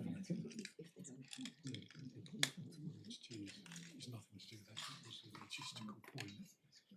You have to have a bit of a close stick if you remember. That's nothing to do with that. Yeah, but they're not going to do it. No. The point is that we were Too left there to just don't really understand issues that are around. Unfortunately, they're coming up to speed. Yeah, they're coming up to Which is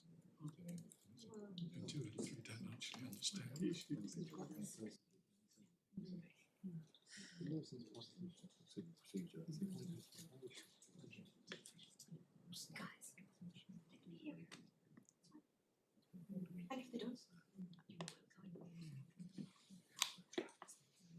How do you paragraph 255 is saying?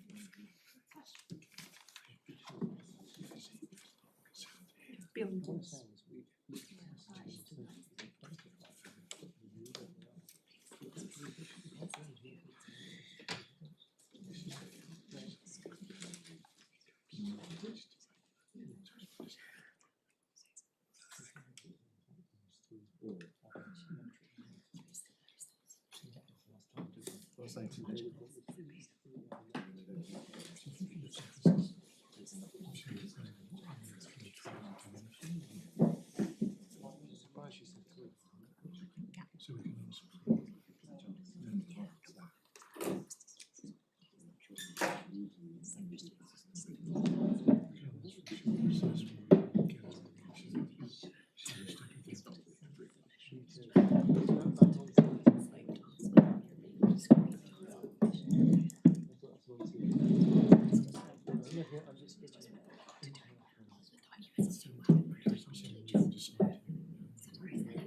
What rise the table?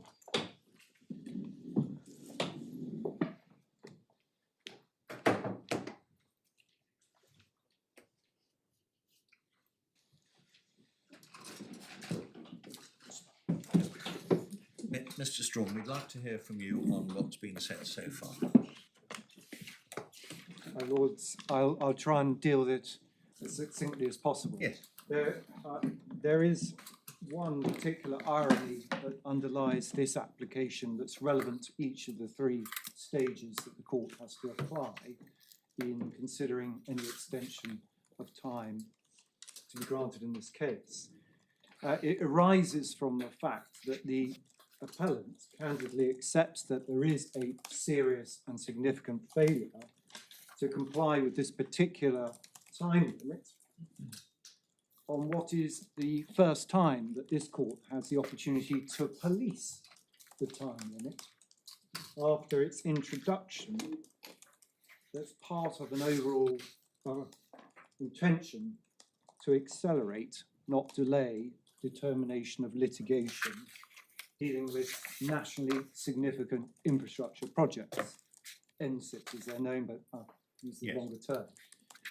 And of course, it's ironic that it arises in an airport case because the underlying Planning Act of 2008 that this appeal relates was introduced as a response to speeding up the development consent process for nationally significant infrastructure projects arising out of the delays relating to Heathrow Terminal 5. An interminable inquiry. Indeed. Well, and that is well-known factual background to the making of the enactment of the Planning Act.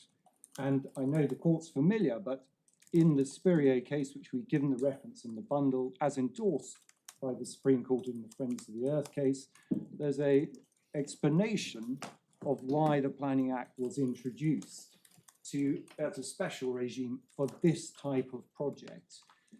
That, I wasn't going to take the court to the references to it, because the court are no doubt familiar with it, having looked at this in other cases.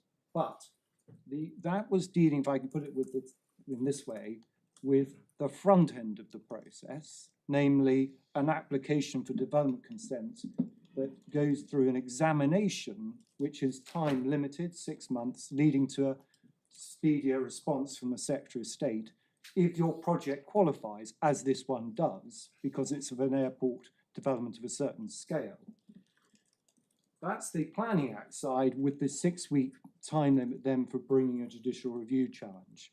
As a result of the DCO process having then worked its way through the system, concern arose about the back end of the process, if I can put it in that way, namely litigation after a Secretary of State's decision has been taken. And that was the impetus for the Lord Banner review as to what could be done to deal with the questions of delay that arise from the legal process, where the other end of the front end has sped up the process, but you still find delay as a result of the litigation process. And that is explained in brief in the extract you have from the independent report from Lord Banner on supplementary bundle page 263.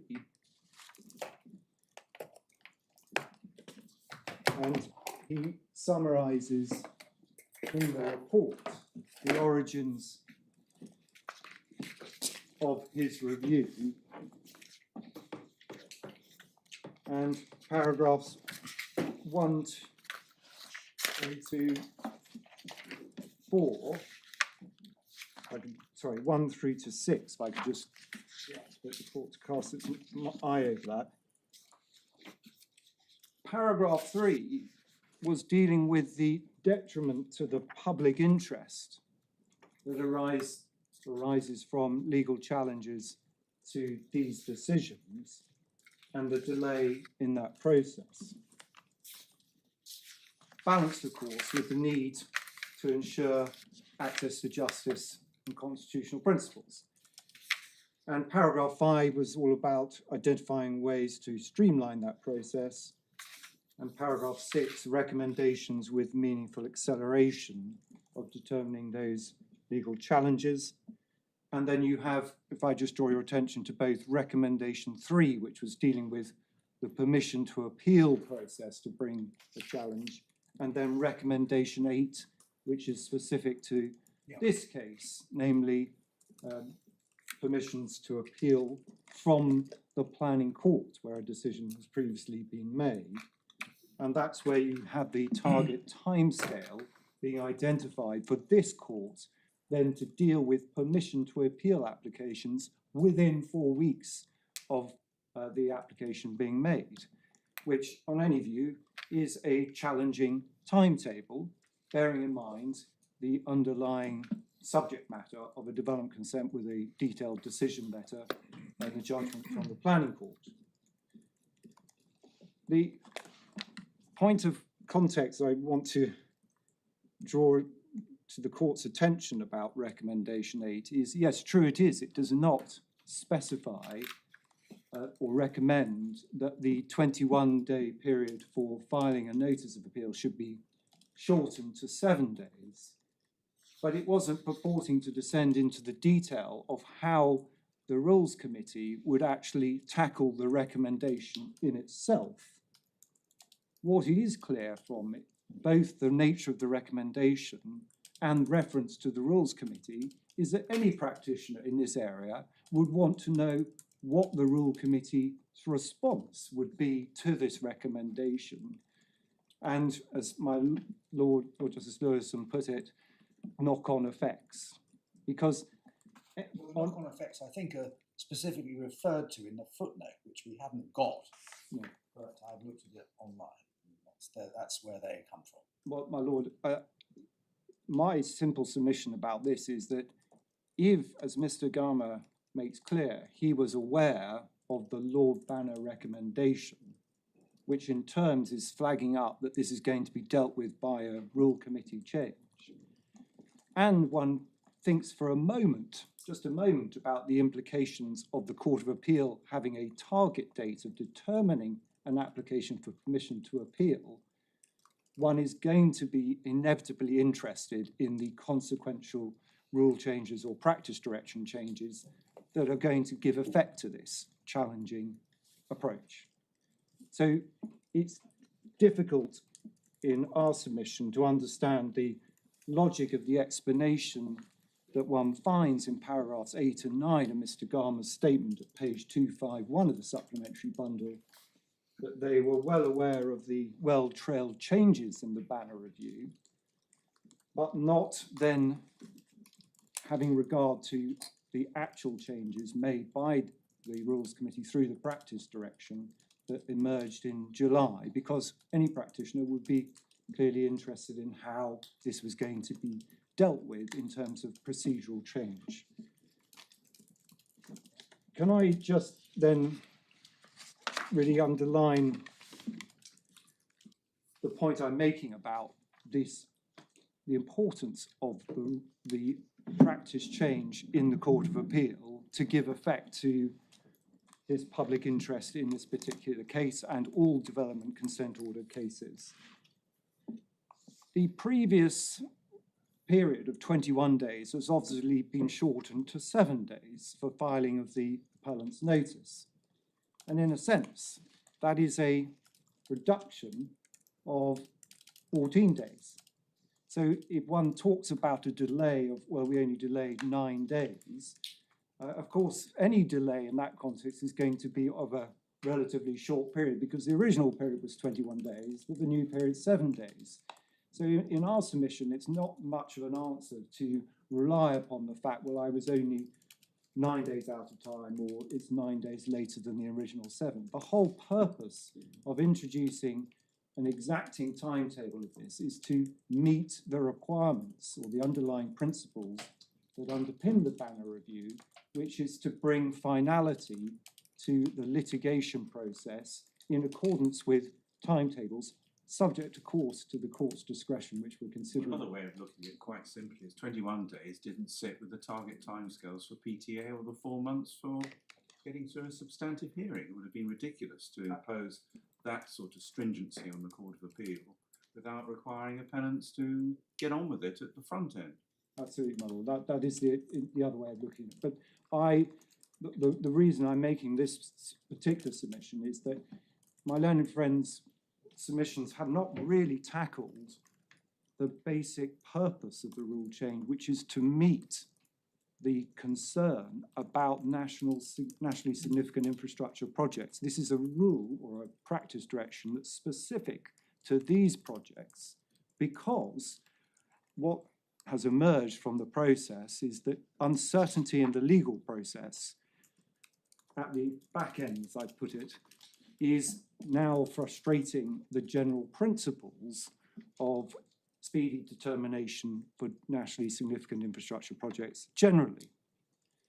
And so that is, in our submission, important context when the court, for the first time, is now having to police the rule to understand what is the effect of allowing an extension of time application on this sort of case in circumstances where it's acknowledged the breach is serious and significant, it's acknowledged that there's no good reason for the delay.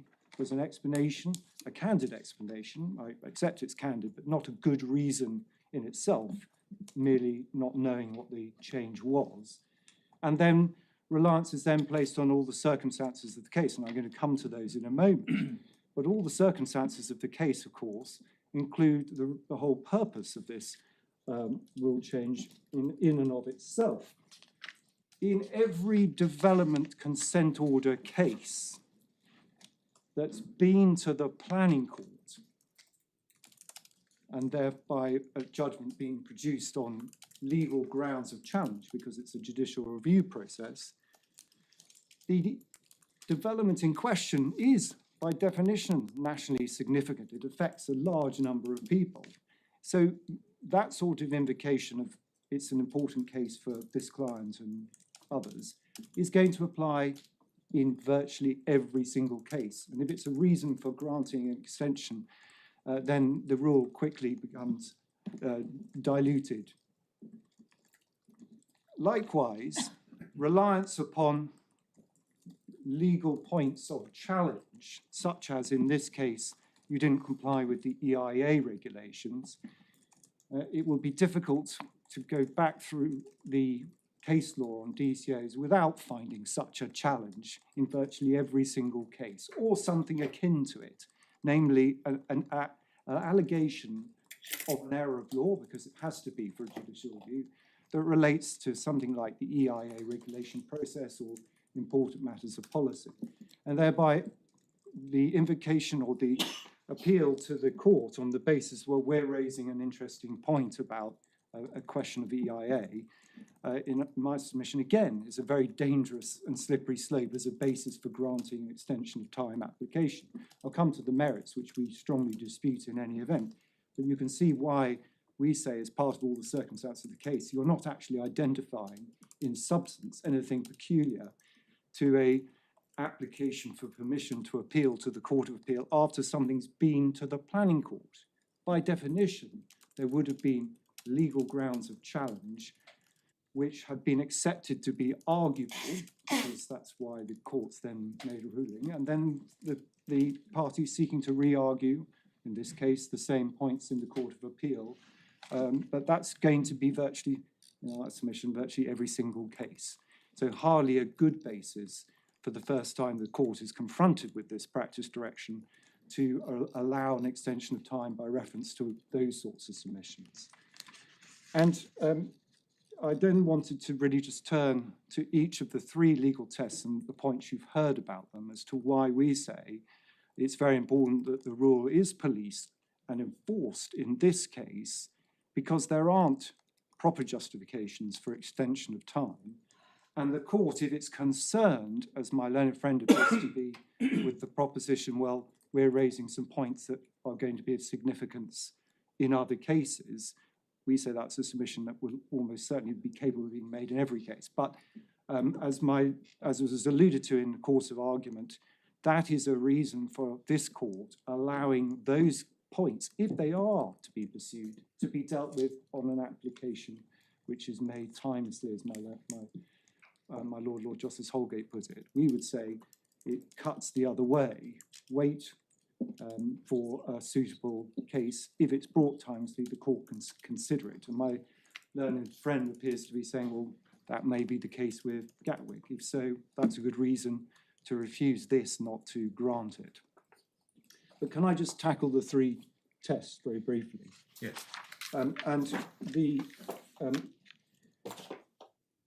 It's common ground that, I'm going to mispronounce it, but HISAJ is effectively setting out the same application of the relevant legal test, but in a public law context, and therefore we consider it is helpful. And it makes clear that each of the three tests are applicable, and there isn't a special principle that applies in public law. And the reason why that's important is, of course, largely for the reasons I was articulating a moment ago. Many public law cases, by definition, are raising matters that could be said to be in the public interest, or their public law points, because that's the whole purpose of judicial review in many respects. Not exclusively, some can be very fact sensitive, but generally speaking, that will be the case, and certainly the development consent order cases. And so there is a very real danger of invocation of a sort of public interest point as being a justification for an extension of time, being a self-defeating proposition for the rule itself. At paragraph 53, as the court has already identified of HISAJ, there is reference to why, notwithstanding important points are being raised, which are counters public interest points, that shouldn't be a reason for the court to go into the merits of the case. And we say that that proposition is of particular importance in a case of this kind, because whilst I'll tackle the merits, and we have a very different view of the merits of the arguments, that I'll show you as briefly as I can, it is, as the Court of Appeals making clear in that case, only appropriate to go into the merits in those cases where it is obvious that there's a very strong point on appeal. And we say it should be manifest from, for example, the face of the judgment, or that there's some clear potential error that needs correcting,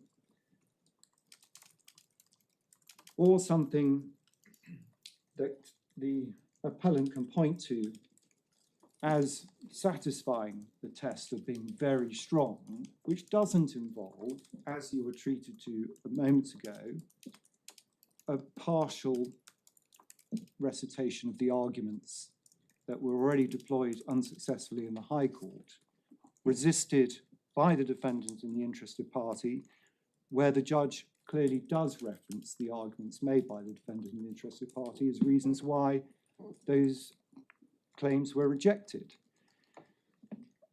My learned friend disagrees with the result and has different views about the application of Finch. I'll come back to that in a moment because it's said that we're extending the ratio of Finch, whereas we're doing nothing of the kind. We're applying the ratio of Finch, which was all about determining what constitutes an effect, but then applying the other well-established principles that Finch recognises as to the difference between evaluative judgments, which are the subject of extensive case law. So we're not extending the ratio, we're just limiting the ratio and then applying well-established principles. So it's a rather strange way to look at it. But I'll come back to that in a moment. But looking then at the question of whether one should enter into the merits, we say not in this case, although if you do, we'll tell you why that's a good reason to refuse the extension of time. But the first factor that the court says is important is the seriousness and significance of the breach. And yes, the appellant accepts it was serious and significant. But in some respects, what you heard today by way of a chronology was seeking to minimize or at least qualify that serious and significance in a way we say is not sustainable. And for that purpose, the court was taken through the chronology, the appellant's chronology. We submitted what is an agreed chronology, and I hope it wasn't unhelpful to have two versions, but the reasons we couldn't agree the appellant's chronology is because it falls into the trap of the submissions you heard about seriousness and significance, because it seeks to build in an assumed timetable based on the breach, and then to calculate, well, we're only 9 days late here, that flows into 9 days later. And as you heard today, in effect, a reliance upon the fact that the Court of Appeal has ordered a rolled up hearing for the extension of time application, permission to appeal and appeal. In a way, we would submit, I don't speak for the court in what's behind the order, but our interpretation of it is that it is the court's best effort to tackle the problem that has arisen entirely as a result of the appellant's earlier failure, and to try and limit the effects of the delay as best it can. But that cannot be a reason for diminishing the original seriousness and significance of the breach, which led the court to have to tackle that point. And it's wrong in principle in our submission to set out a timetable which seeks to arrive at the proposition the court is now sitting, broadly speaking, a month later than the 4-month period for determination of an appeal, because that completely elides all of the prior steps which a defendant and an interested party and the public, in terms of the public interests, are entitled to in order to avoid litigation potentially ever even getting this far. Those being, in particular, the need to comply with the time limit, 7 days for filing a notice, and then the parties acting quickly to enable the court to make its own decision on whether or not to grant permission to appeal at all. And that stage has not been reached, or the court hasn't had the opportunity, if I can put it that way, to tackle that, because it's first had to tackle the question of an extension of time application, and hence the rolled-up order. But it's entirely wrong in those circumstances for the appellant to say, well, nothing to worry about here, because the court's now sitting and can determine the appeal, broadly speaking, a month later. That is not what the process was intended to achieve. And if that's a basis for allowing an extension of time application, one again can quickly see it's likely to be possible to do that in most cases, bearing in mind that if one serves a appellant's notice within the 21-day period rather than the 7-day period, one will always only be talking about that original 14-day difference.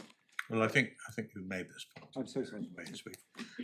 So, my lord, we say they were right to acknowledge its seriousness and significance, but they are wrong to seek to diminish or in any way qualify it by reference to the fact we're now in court dealing with this application.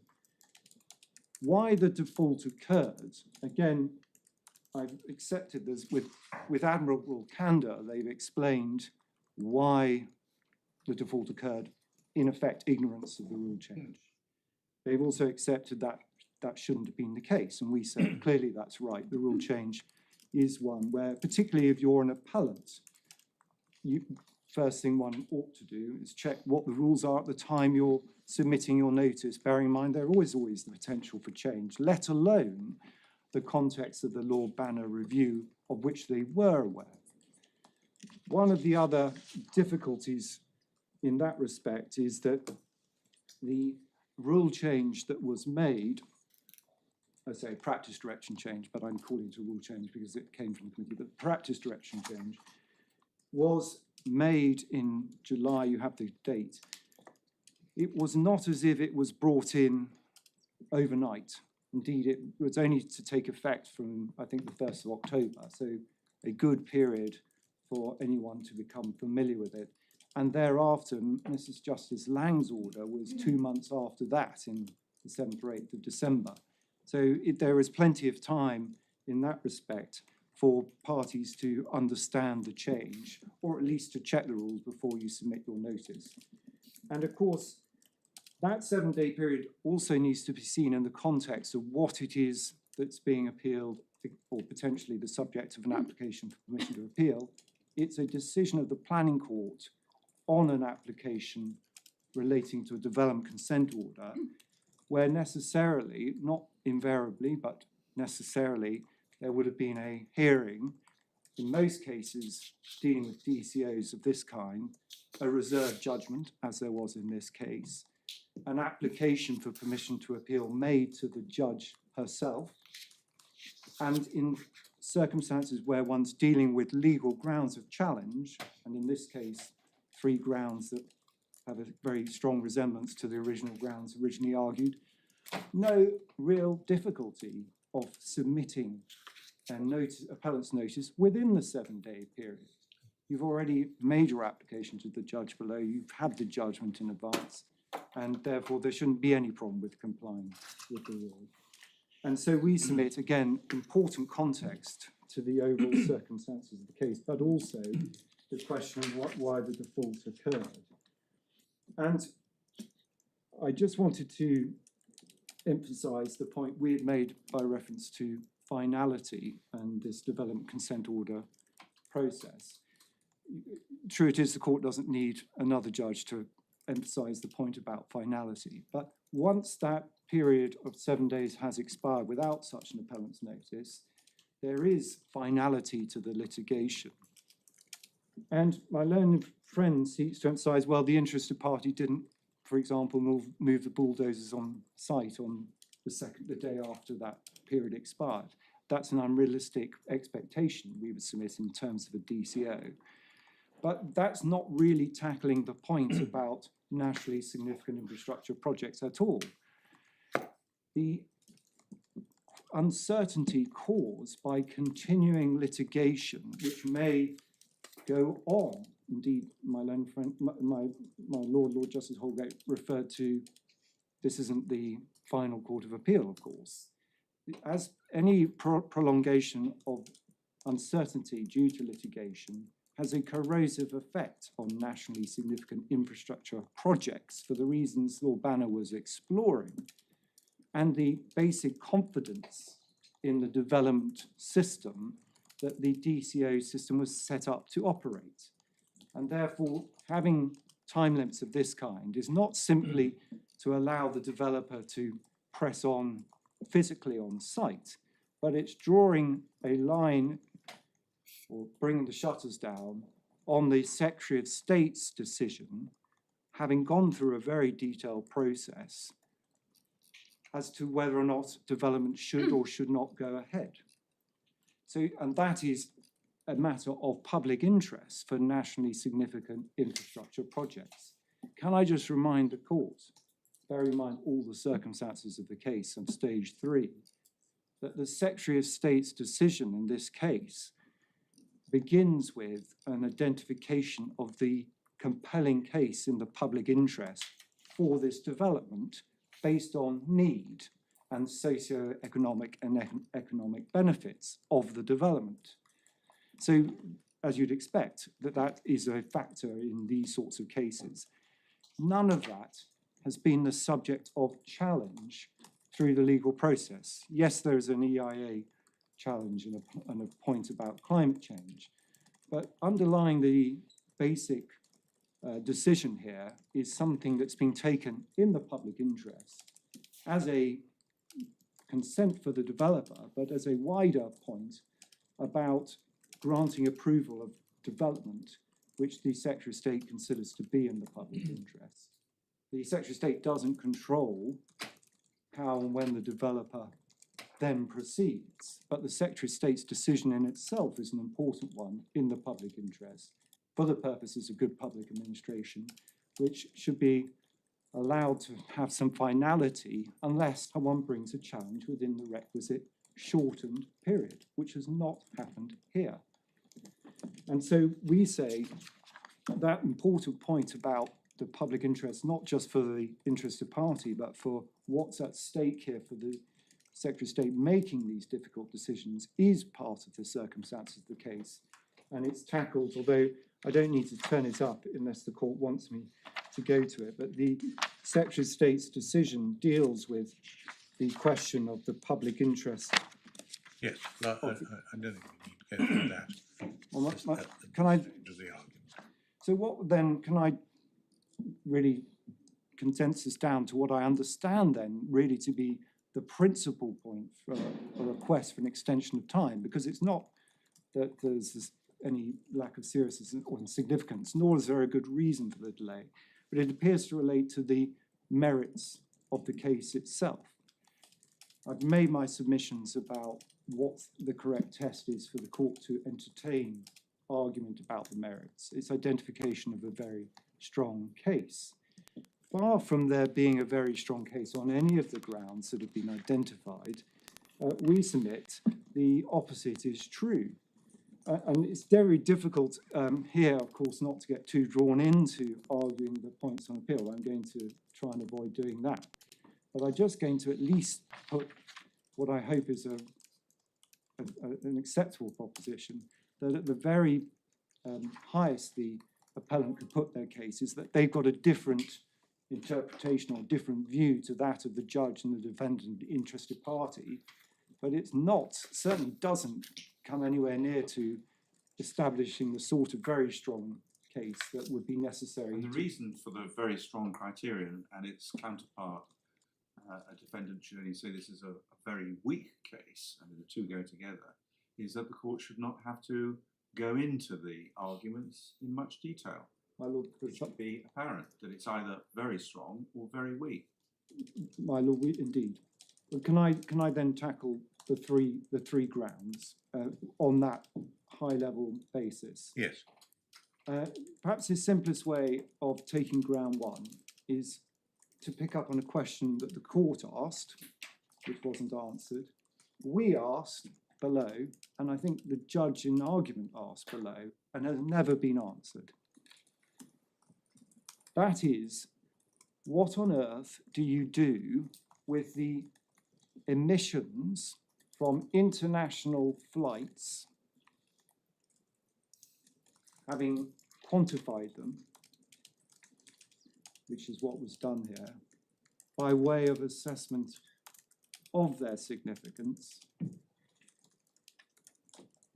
in the absence of any rational benchmark. And can I just unpack that a little bit?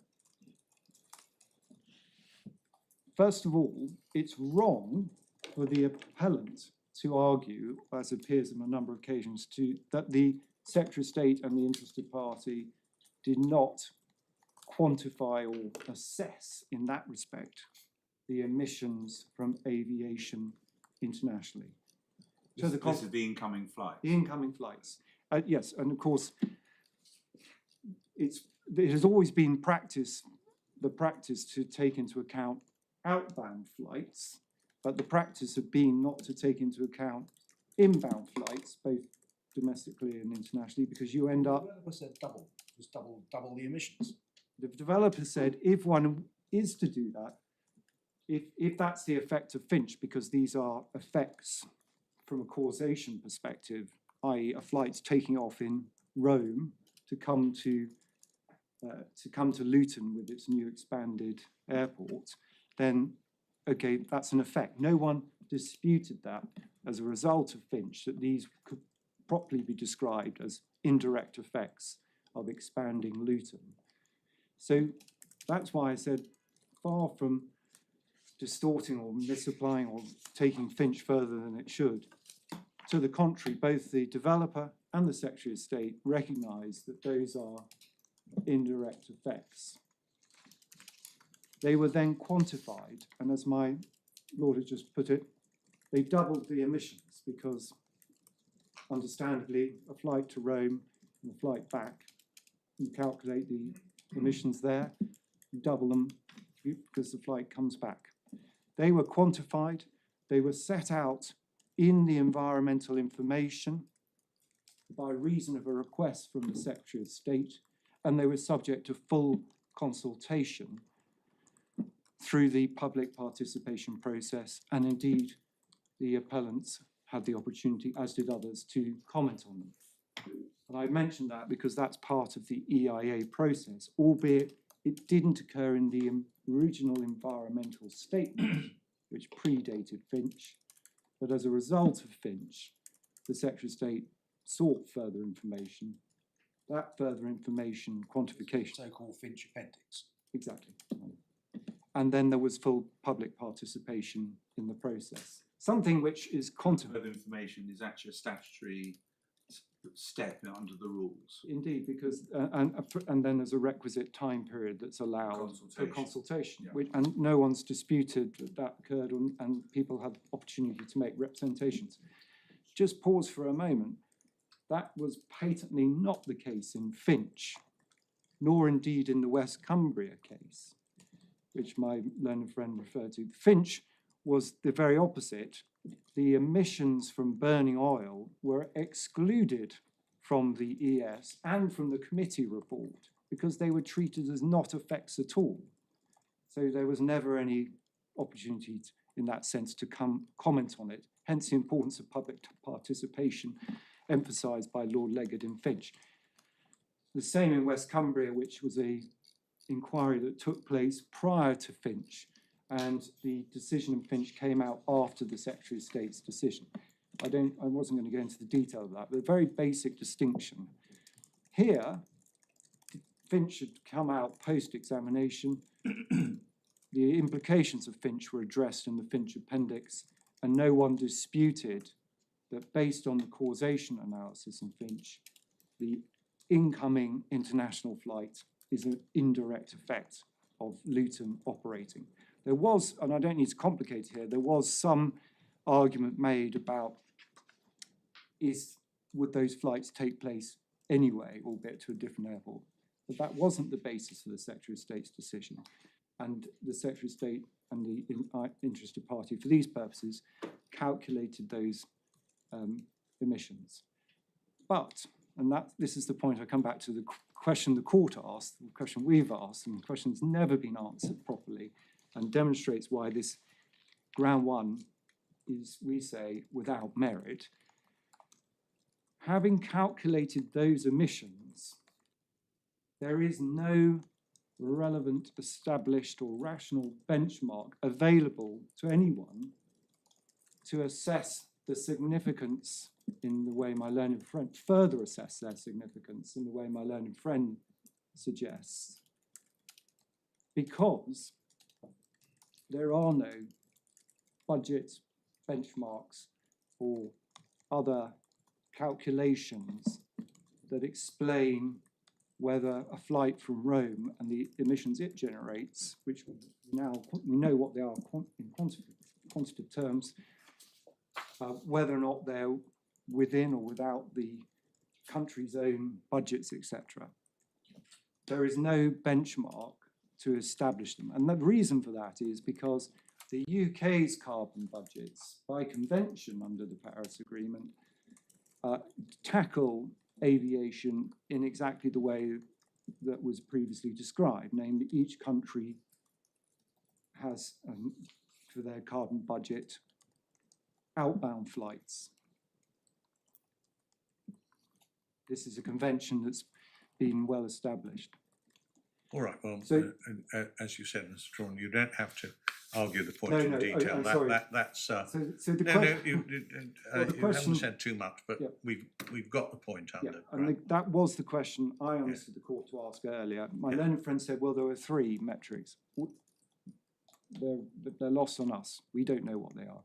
The only metric that was put forward was the UK carbon budgets. That was tackled by the judge and is obviously not the correct metric because necessarily it doesn't include an allowance for international emissions. You'd have to recalculate them if you were to do it in that way. So there is no merit in ground 1 because the judge identified correctly that you cannot meaningfully further assess. You've got the numbers, you can't meaningfully further assess their significance in terms of another benchmark. It would be wrong to do it with the UK carbon budget, and therefore you're in an evaluative area of deciding whether you can meaningfully assess further, which is precisely what Lord Leggett refers to in Finch, meaningful assessment, and in any event, he recognises well-established case law about the difference between evaluative judgment, questions of significance, versus effects. See Blewett and all of those other cases confirming that. So this boils down to what is dressed up as a challenge, a legal challenge to a point, which is in fact a rationality challenge to an evaluation by the Secretary of State on perfectly cogent grounds. Certainly, there's no very strong case to show an error in the way it was approached. In addition, you have seen that the Secretary of State went on to say, if I am required to do more by Finch, brackets, we've yet to understand what that is, but if I am required to do more, it doesn't affect my conclusions, having taken into account those effects, because I'm not going to be in breach of the obligations I have of the UK carbon budget, and it doesn't alter my conclusions about the overall benefits of the development. So this is an impeccable in our submission application of Finch, application of evaluative judgment, and tackling head-on an issue which my learned friends simply haven't yet addressed. What other budget are they proposing? In argument, there was a suggestion that because well-to-tank emissions were assessed against carbon budgets, that's a reason to use carbon budgets.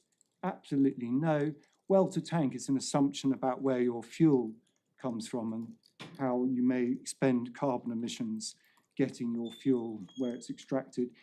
Whilst it was pointed out it's very conservative to assume all fuel, for example, comes and emanates from the UK, you can at least make that as an assumption on a very worst case basis and then treat your well-to-tank emissions on that basis.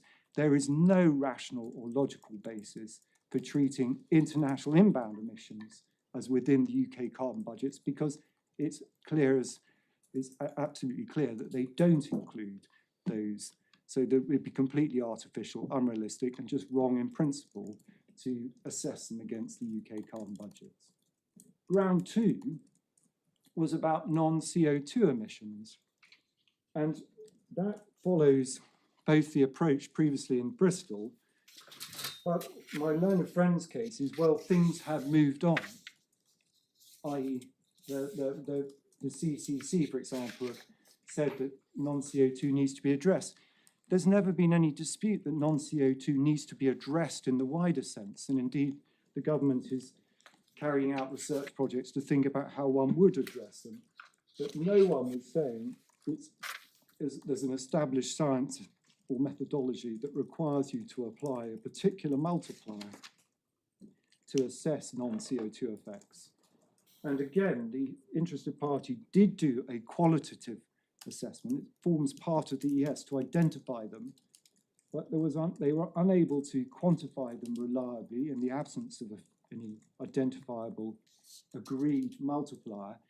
But yet again, and I asked this question because the court hasn't asked it, but we did ask the question, even if you apply a multiplier, you have no benchmark against which to assess that number. So if you say, well, I multiply up these emissions to be X, there is no benchmark at all because the science simply hasn't taken anyone there yet. So what do you do with a multiplier of that kind? They're not in the carbon budgets by definition because they're dealing with greenhouse gas emissions. There is no international or other methodology for taking that number and carrying out a meaningful assessment. So again, it runs into the buffers, but is the Secretary of State's approach to that, tackling the issue as she does, one that was rationally open to? We say absolutely, and there's certainly no strong case to assert that it was irrational, essentially for the reasons the judge gave. And then the third ground is the contention that the Bristol approach to allowing one to have regard to the Climate Change Act as part of a regulatory framework for considering carbon emissions, we say is, again, hopeless. It's not just that it's been dismissed by the High Court in a reasoned judgment in the Bristol case, and then permission to appeal to the Court of Appeal refused, which obviously hardly creates a healthy atmosphere for suggesting a very strong counter case. But it's also, the logic doesn't make any sense. The carbon budgets against which contextualization is being urged are themselves legally binding requirements set under the Climate Change Act, as is the requirement to meet net zero. And it's done by reference to greenhouse gases because of their worldwide effect rather than local effects such as air quality. And there is a regulatory framework, namely a legally binding obligation that Secretary of State for Energy, Net Zero and Climate has set to meet these targets, and they will have to be met. And as the case law clearly describes, the Secretary of State has a number of mechanisms to achieve that. It can involve taxation or passenger demand if it were necessary, whatever tools are required, but those targets will have to be met. So there is plainly nothing irrational in assuming, as per the Gateshead principle, to which reference is made, that those regulatory frameworks will operate effectively.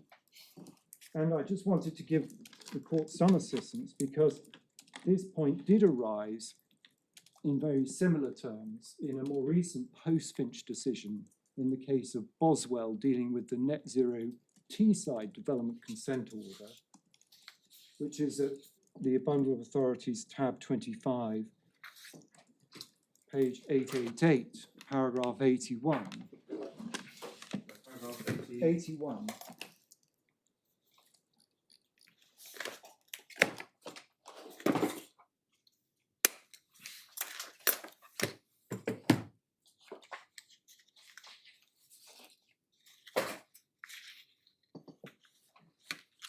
Page 88.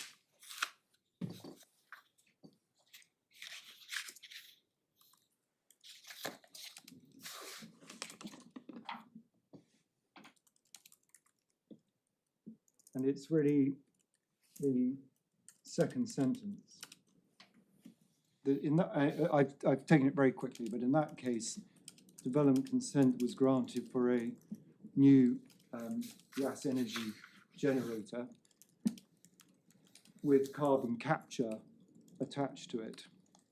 There was a challenge to the way in which assessment of significance have been made by reference to the IEMA guidance, which is really the main focus. But one of the observations made by the court here, at paragraph 81, in the judgment I think all the court was contributing to, was because the Secretary of State in that case similarly had recognised that greenhouse gas emissions are managed across the economy as they have to be under the Climate Change Act to ensure consistency with the carbon budgets and 2050 net zero target. And that is in effect a very similar challenge to ground 3, which is to say that it's somehow unlawful to treat the existence of the Climate Change Act, the 2050 target, and the need to meet the carbon budgets as not a regulatory framework to which you can have regard. I mean, it's not articulated as a breach of the Gateshead principle, but here is the court recognising, we say entirely correctly, that one can't avoid the legal framework of the Climate Change Act in this decision-making context. Noting the legal complaint summarised in 79, the prelude to 1881. Yes, indeed, Mark. As I say, the complaint was about a contention that the Secretary of State had made an assessment of significance which was inconsistent with the IEMA guidance, which was rejected by the court. Well, one of the things the Secretary of State had done was tackle the question of climate change emissions by reference to... It was insufficient for the minister to describe the GHG emissions as having a significant adverse effect. You had to go, or by the same token, no significant adverse effect. You had to go further than that. In the decision. That's what the argument was in 79. Yes, exactly. Yes. And the court will bear in mind that whatever the debate about how to tackle non-CO2 emissions, aircraft emissions, and indeed climate change emissions generally, the Secretary of State in her decision, as did the examining authority, having dealt with the question of the EIA, of course, then did identify that GHG emissions were adverse effects and moderate weight should be attached to that, but that nonetheless the permission should be granted.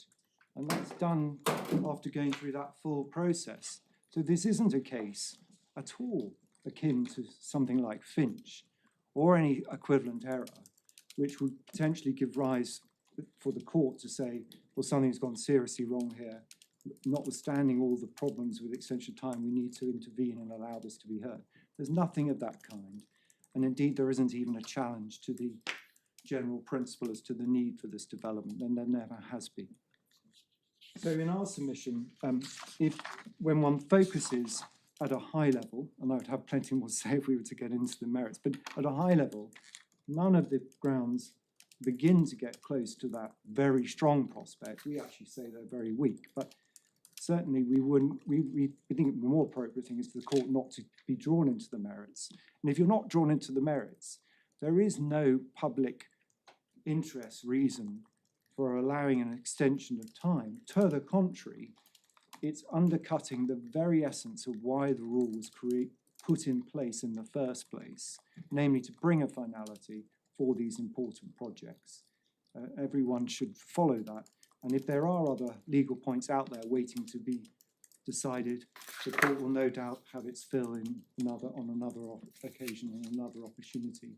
This case shouldn't be allowed to proceed simply because the point may be of interest or said to be something that may crop up again. So for those reasons, applying the three factors, we submit this is an appropriate case to refuse the extension of time application, and it's important to do so to send a clear signal about the importance of this rule and how it will be policed.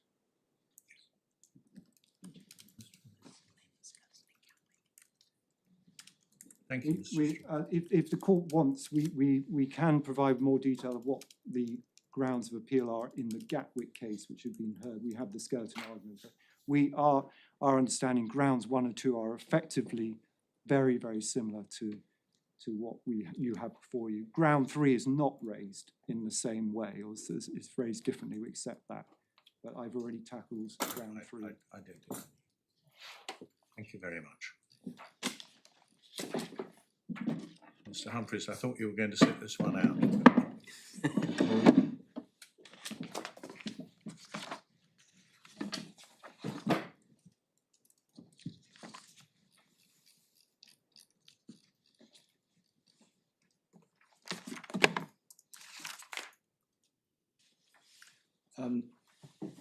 My lords, can I start by saying I apologise unreservedly for the length of the Terminal 5 inquiry.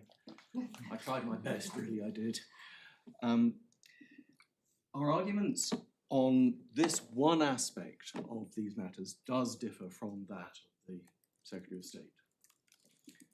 Whilst we generally support the Secretary of State's position, our position on this is slightly different and is driven purely by pragmatic concerns, if I can put it like that. It relates, in a sense, to the finality point that was touched on earlier, but I'll explain. The history, I believe, of this is clear from the chronology. The notice of appeal was put in. We'd received the standard letter from the court, which said there was 14 days for us to respond. The matter came to counsel, and it was at that point that we looked at it and advised on the change in the rules. My instructing solicitor emailed in the first instance the appellant, drew the error to their attention, and the following day we wrote to the court saying that the appeal appeared not to be valid because it was both out of time and there was no application. And that's why the application to extend time came in on the same day. We had, I think, appropriately and to deal with things proportionately notified them. We made it very clear in our response to that application, which again, no need to take you to it, but is at the supplementary bundle pages 291 and 2, the matter is entirely a matter for the court, and obviously that is so. We made it very clear we disputed any merits arguments, but we also made it very clear that we did not want the extension of time application to cause further delay, and that is, in a sense, our continuing concern. My lord, if I can take you to the first witness statement of Nick Platts, and within that, so this is the first one, within that at SB 243, that's Mr. Platts, paragraph 12.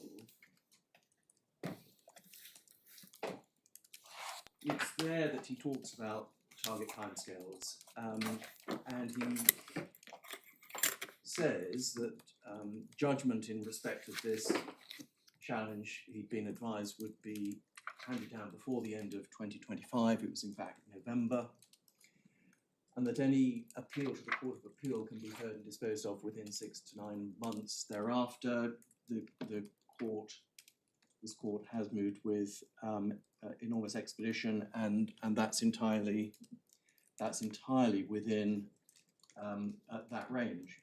He then goes on, any delay to this timetable would jeopardise service of the Article 44 notice at the earliest opportunity and delay the release of the additional capacity. So the concern was further delay. We had, in effect, allowed for an appeal to the Court of Appeal. It was a further delay. I say that because in fairness, we are not saying that a delay of 9 days or 10 days or however many days materially alters the situation for us. There may be all sorts of public policy reasons for not allowing the extension, But I can't put before you that it's because it will cause material delay to the project. Our concern relates to the potential for any decision on the extension of time itself becoming the subject matter of further challenge. And if one looks at Mr.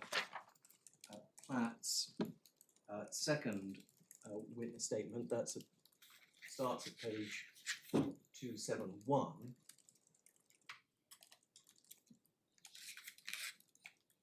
Won't take you all the way through it, but my Lord, Lord Justice Holgate had in his order referred to Mr. Platt's witness statement, and Mr. Platt wanted to update with the latest situation. That is what this is. Mr. Platt makes clear that the respondent, in paragraph 4, on page 272, that the respondent did, at risk, financial risk that is, start monitoring at the beginning of January so that it can get a full year's surveys. But as he explains, and I won't take you all the way through it, it's I hope clear, there are a number of other factors. The most critical one is that in order to release additional capacity above the current cap of 19 million passengers, the airport has to make a capacity declaration to what's called the Airport Coordination Limited, the body that coordinates flights for the following season. That has to happen by September 2027. So, as Mr. Platt explains, it is possible for us to delay the Article 44 notice until next summer, but that is causing problems.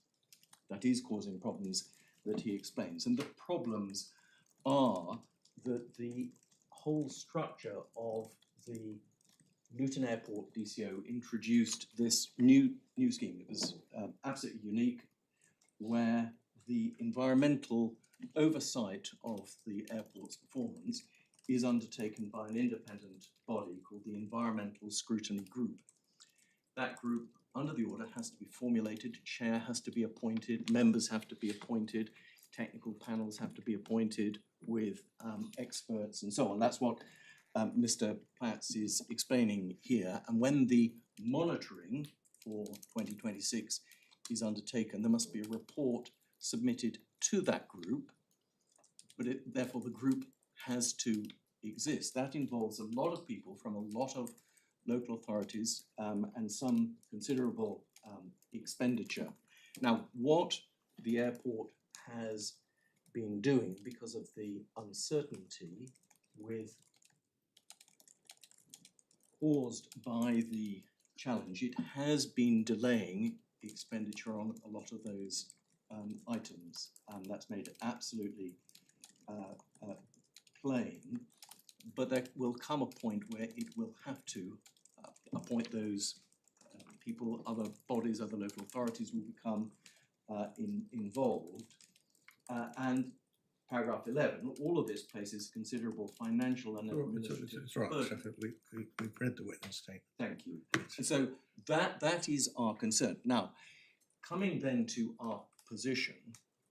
To cut to the chase, Mr. Humphries, is your concern that if we were to refuse an extension of time, the would-be appellant would then apply to the Supreme Court for permission to appeal against that refusal? That is our concern, and we Is that a realistic concern? my lord, it is a concern. I mean, you may tell me that it is not realistic. We looked at the Supreme Court's own guidance. There is a section on what are the restrictions on a right of appeal. To the practice direction, yeah. Yes, it doesn't identify this as a circumstance where there is Well, not. it talks about preliminary decisions of this court on an appeal. Yes, but that is our concern. Now, if this court is satisfied that there is no prospect of an appeal against this decision on extension of time to the Supreme Court, then our concern falls away. But if there is a prospect, then that is our residual concern. Our concern would This be becomes a sort of subtle argument about the prospect of a further appeal to the Supreme Court, as you just said, arising from a decision on extension of time, yes, as opposed to the alternative, an extension of time on your argument being assumed to be granted yes, with PTA, Yes. and then the time that might be taken up thereafter, whoever Yes. loses. the time taken thereafter. Yes. The concern is It's a that there very would be subtle this, argument, isn't it? this there would be this extra step. There would be the step of time to appeal to the Supreme Court on this procedural decision, intervening between any appeal on the substantive matter. But if we were to come to the conclusion that an extension of time should not be granted, Yes. are you saying that we shouldn't have the courage of our convictions and say so? My lord, that's why I haven't gone so far as to say we support the appellant's argument.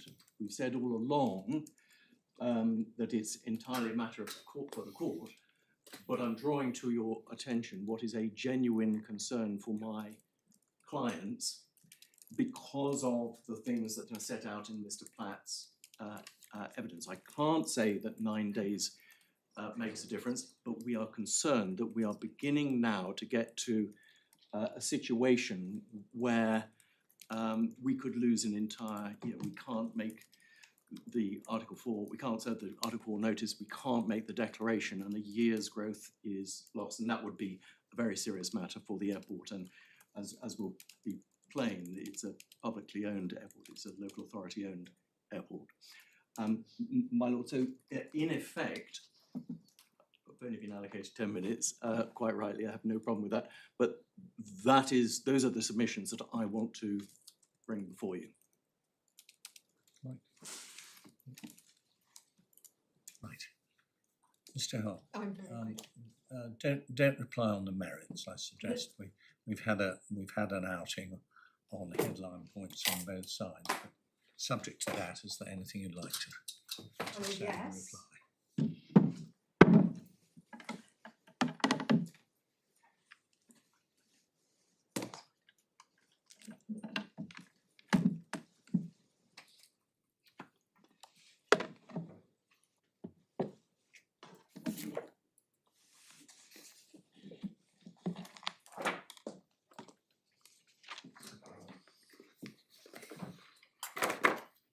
I'm grateful. So first dealing with the initial stages of serious and significant and the reason for the default.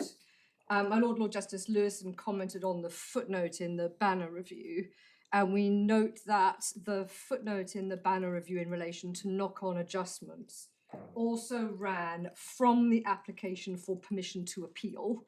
So the footnote would not have suggested a shortening of the 21-day period either.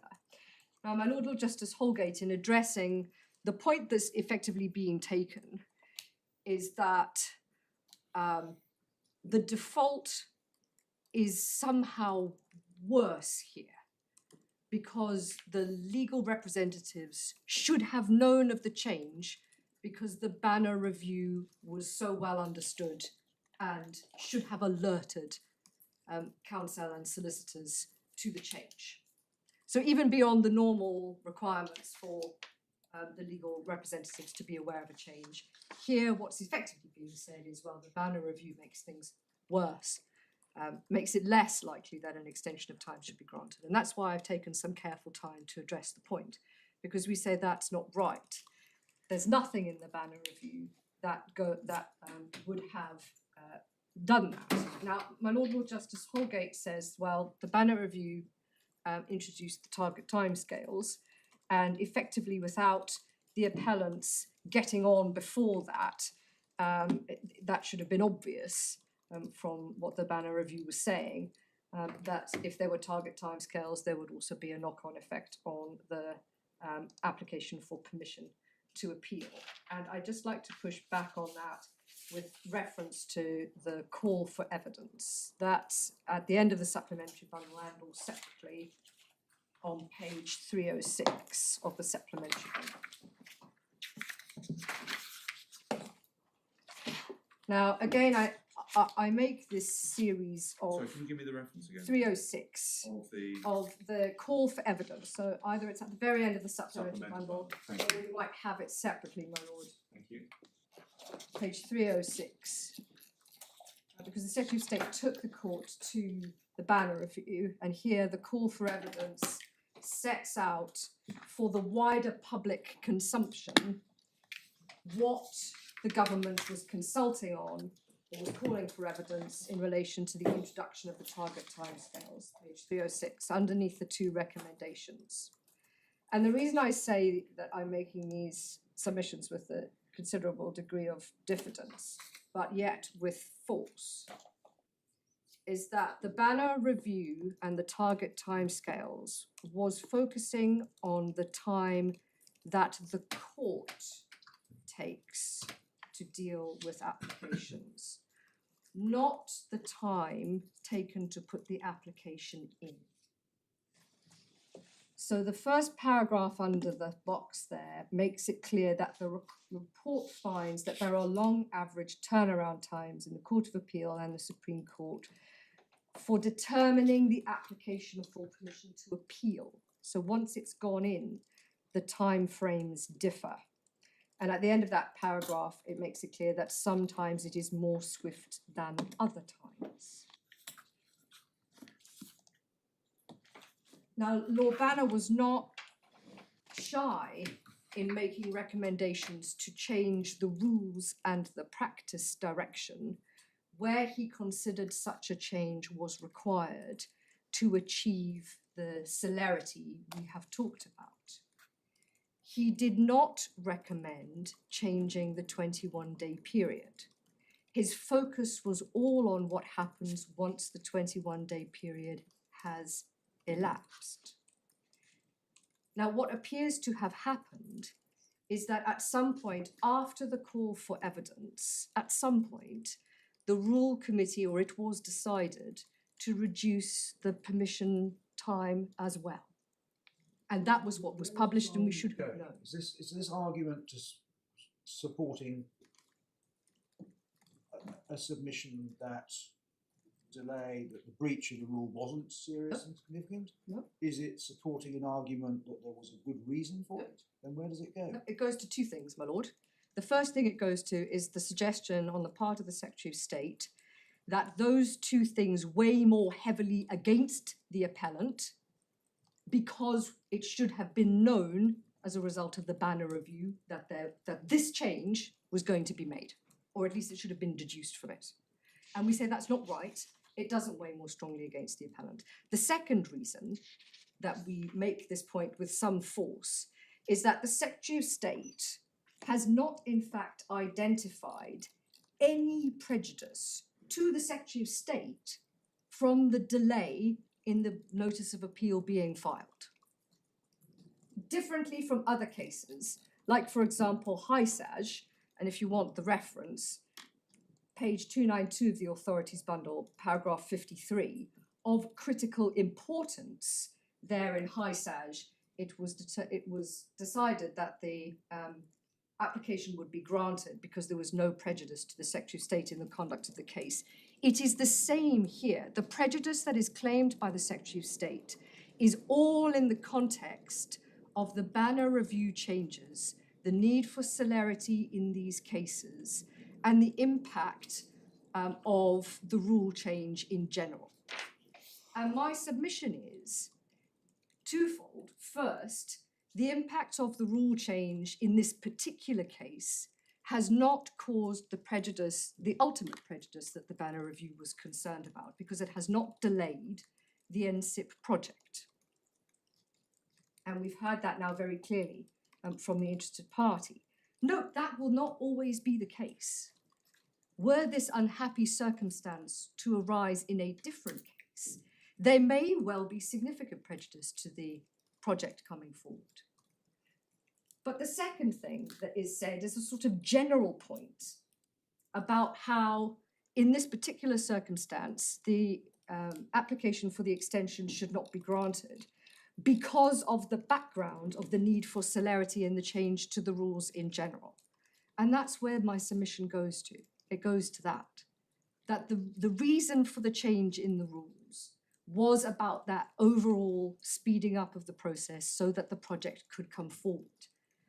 And nothing that's happened in this case has caused that type of prejudice. Other prejudice, but not that type of prejudice.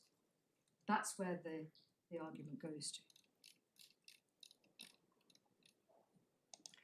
Second, my learned friend for the Secretary of State said, well, some of these matters are being dealt with by the Gatwick case, and I rely on what, in fact, my Lord Justice Holgate said in his order at paragraph 13, that there is a public interest in this case being heard by this court now. That's on page 299 of the supplementary bundle. Turning to the general public interest as a matter of principle being taken into account, my learned friend from the Secretary of State said, well, if you take it into account, it's effectively going to defeat the rule. And my submission is that's not right. There will not always be the same sort of public interest in these types of cases. And indeed, if you assume that taking the public interest into account defeats the rule, then the need to enforce compliance with the rules will always defeat an application. You can kind of turn it around. And that's what had happened before Denton, and that was what was clarified shouldn't be the case. So it's not right to say that you rule out the public interest because it always has a particular effect. It won't. Third, my learned friend said, coming to the merits, and I won't go into the detail, apart from just one thing, which I think it is important for the court to hear.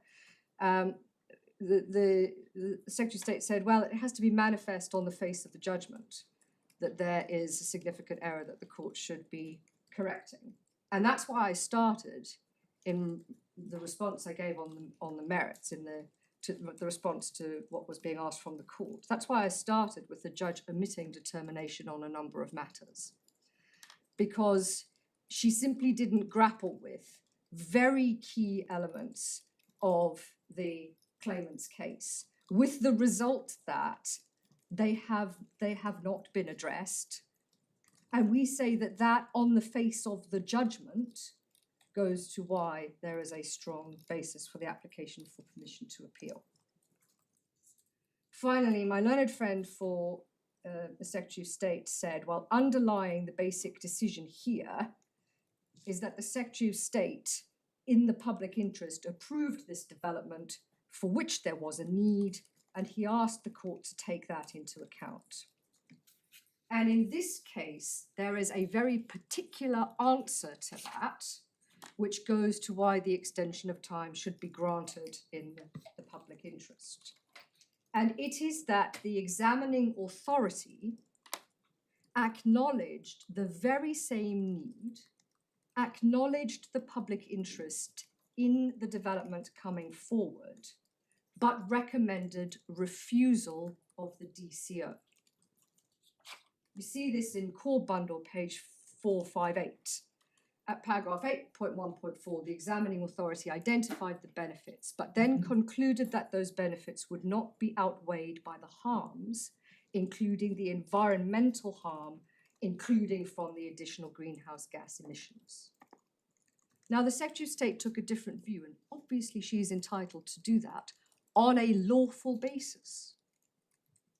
This appeal goes in three crucial ways to whether the Secretary of State disagreed with the examining authority in light of all the need in a way that was lawful. And all of those three ways are ways that are going to be important for cases that follow. So the answer to my learned friend's question, well, what on earth do you do with emissions from international flights when you quantify them? We gave all those answers to the High Court. We referred to the IEMA management guidance and what it says and the qualitative approach that could be taken. We referred to the fact that the national policy statement here indicates that carbon budgets are one but not the only approach to determining significance. And we referred to the fact that the Doesn't ICAO... say what else you should do.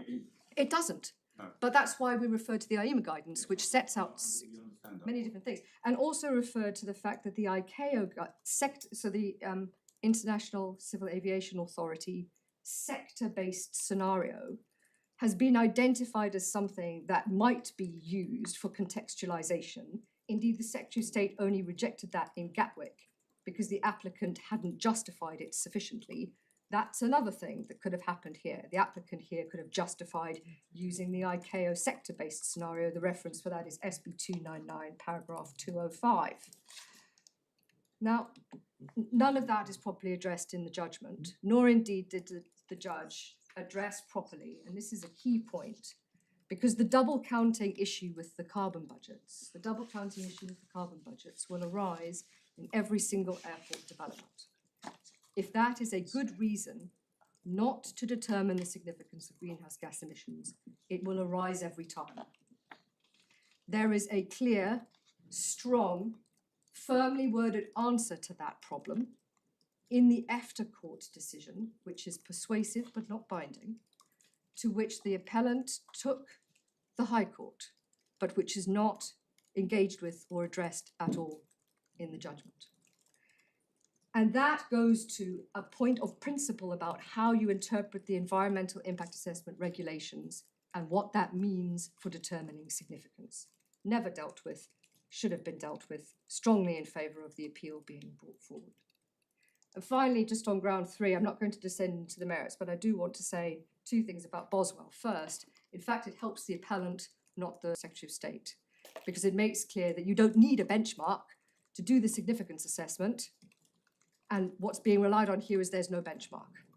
The second thing was that in that case, well, in fact, that's all I need to say about Boswell.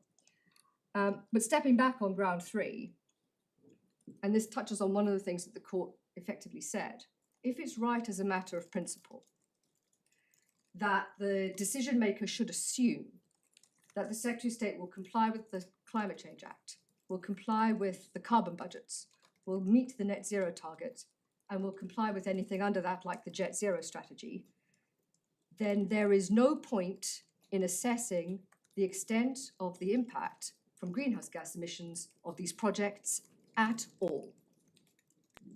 Because it will simply be assumed, no matter how big that impact, that the Secretary of State will comply with the legal obligations in the climate change legislation, and so the problem will not arise. And that's why this kind of programmatic set of legal obligations under the Climate Change Act should not be used in the assumption that they will be complied with. The Gladman case gives clear reasons why that is so. Paragraph 43, Authorities Bundle 338. The Gladman case gives clear reasons why that's inappropriate. We say they have not properly been applied in ban or addressed by the judge. And that is a matter of high importance. And so we ask for all those reasons for the application for extension of time to be granted, and I'm very grateful for the time given to that application. Thank you very much. That's impeccable timing. We'll rise now and return at 2 o'clock. Rise,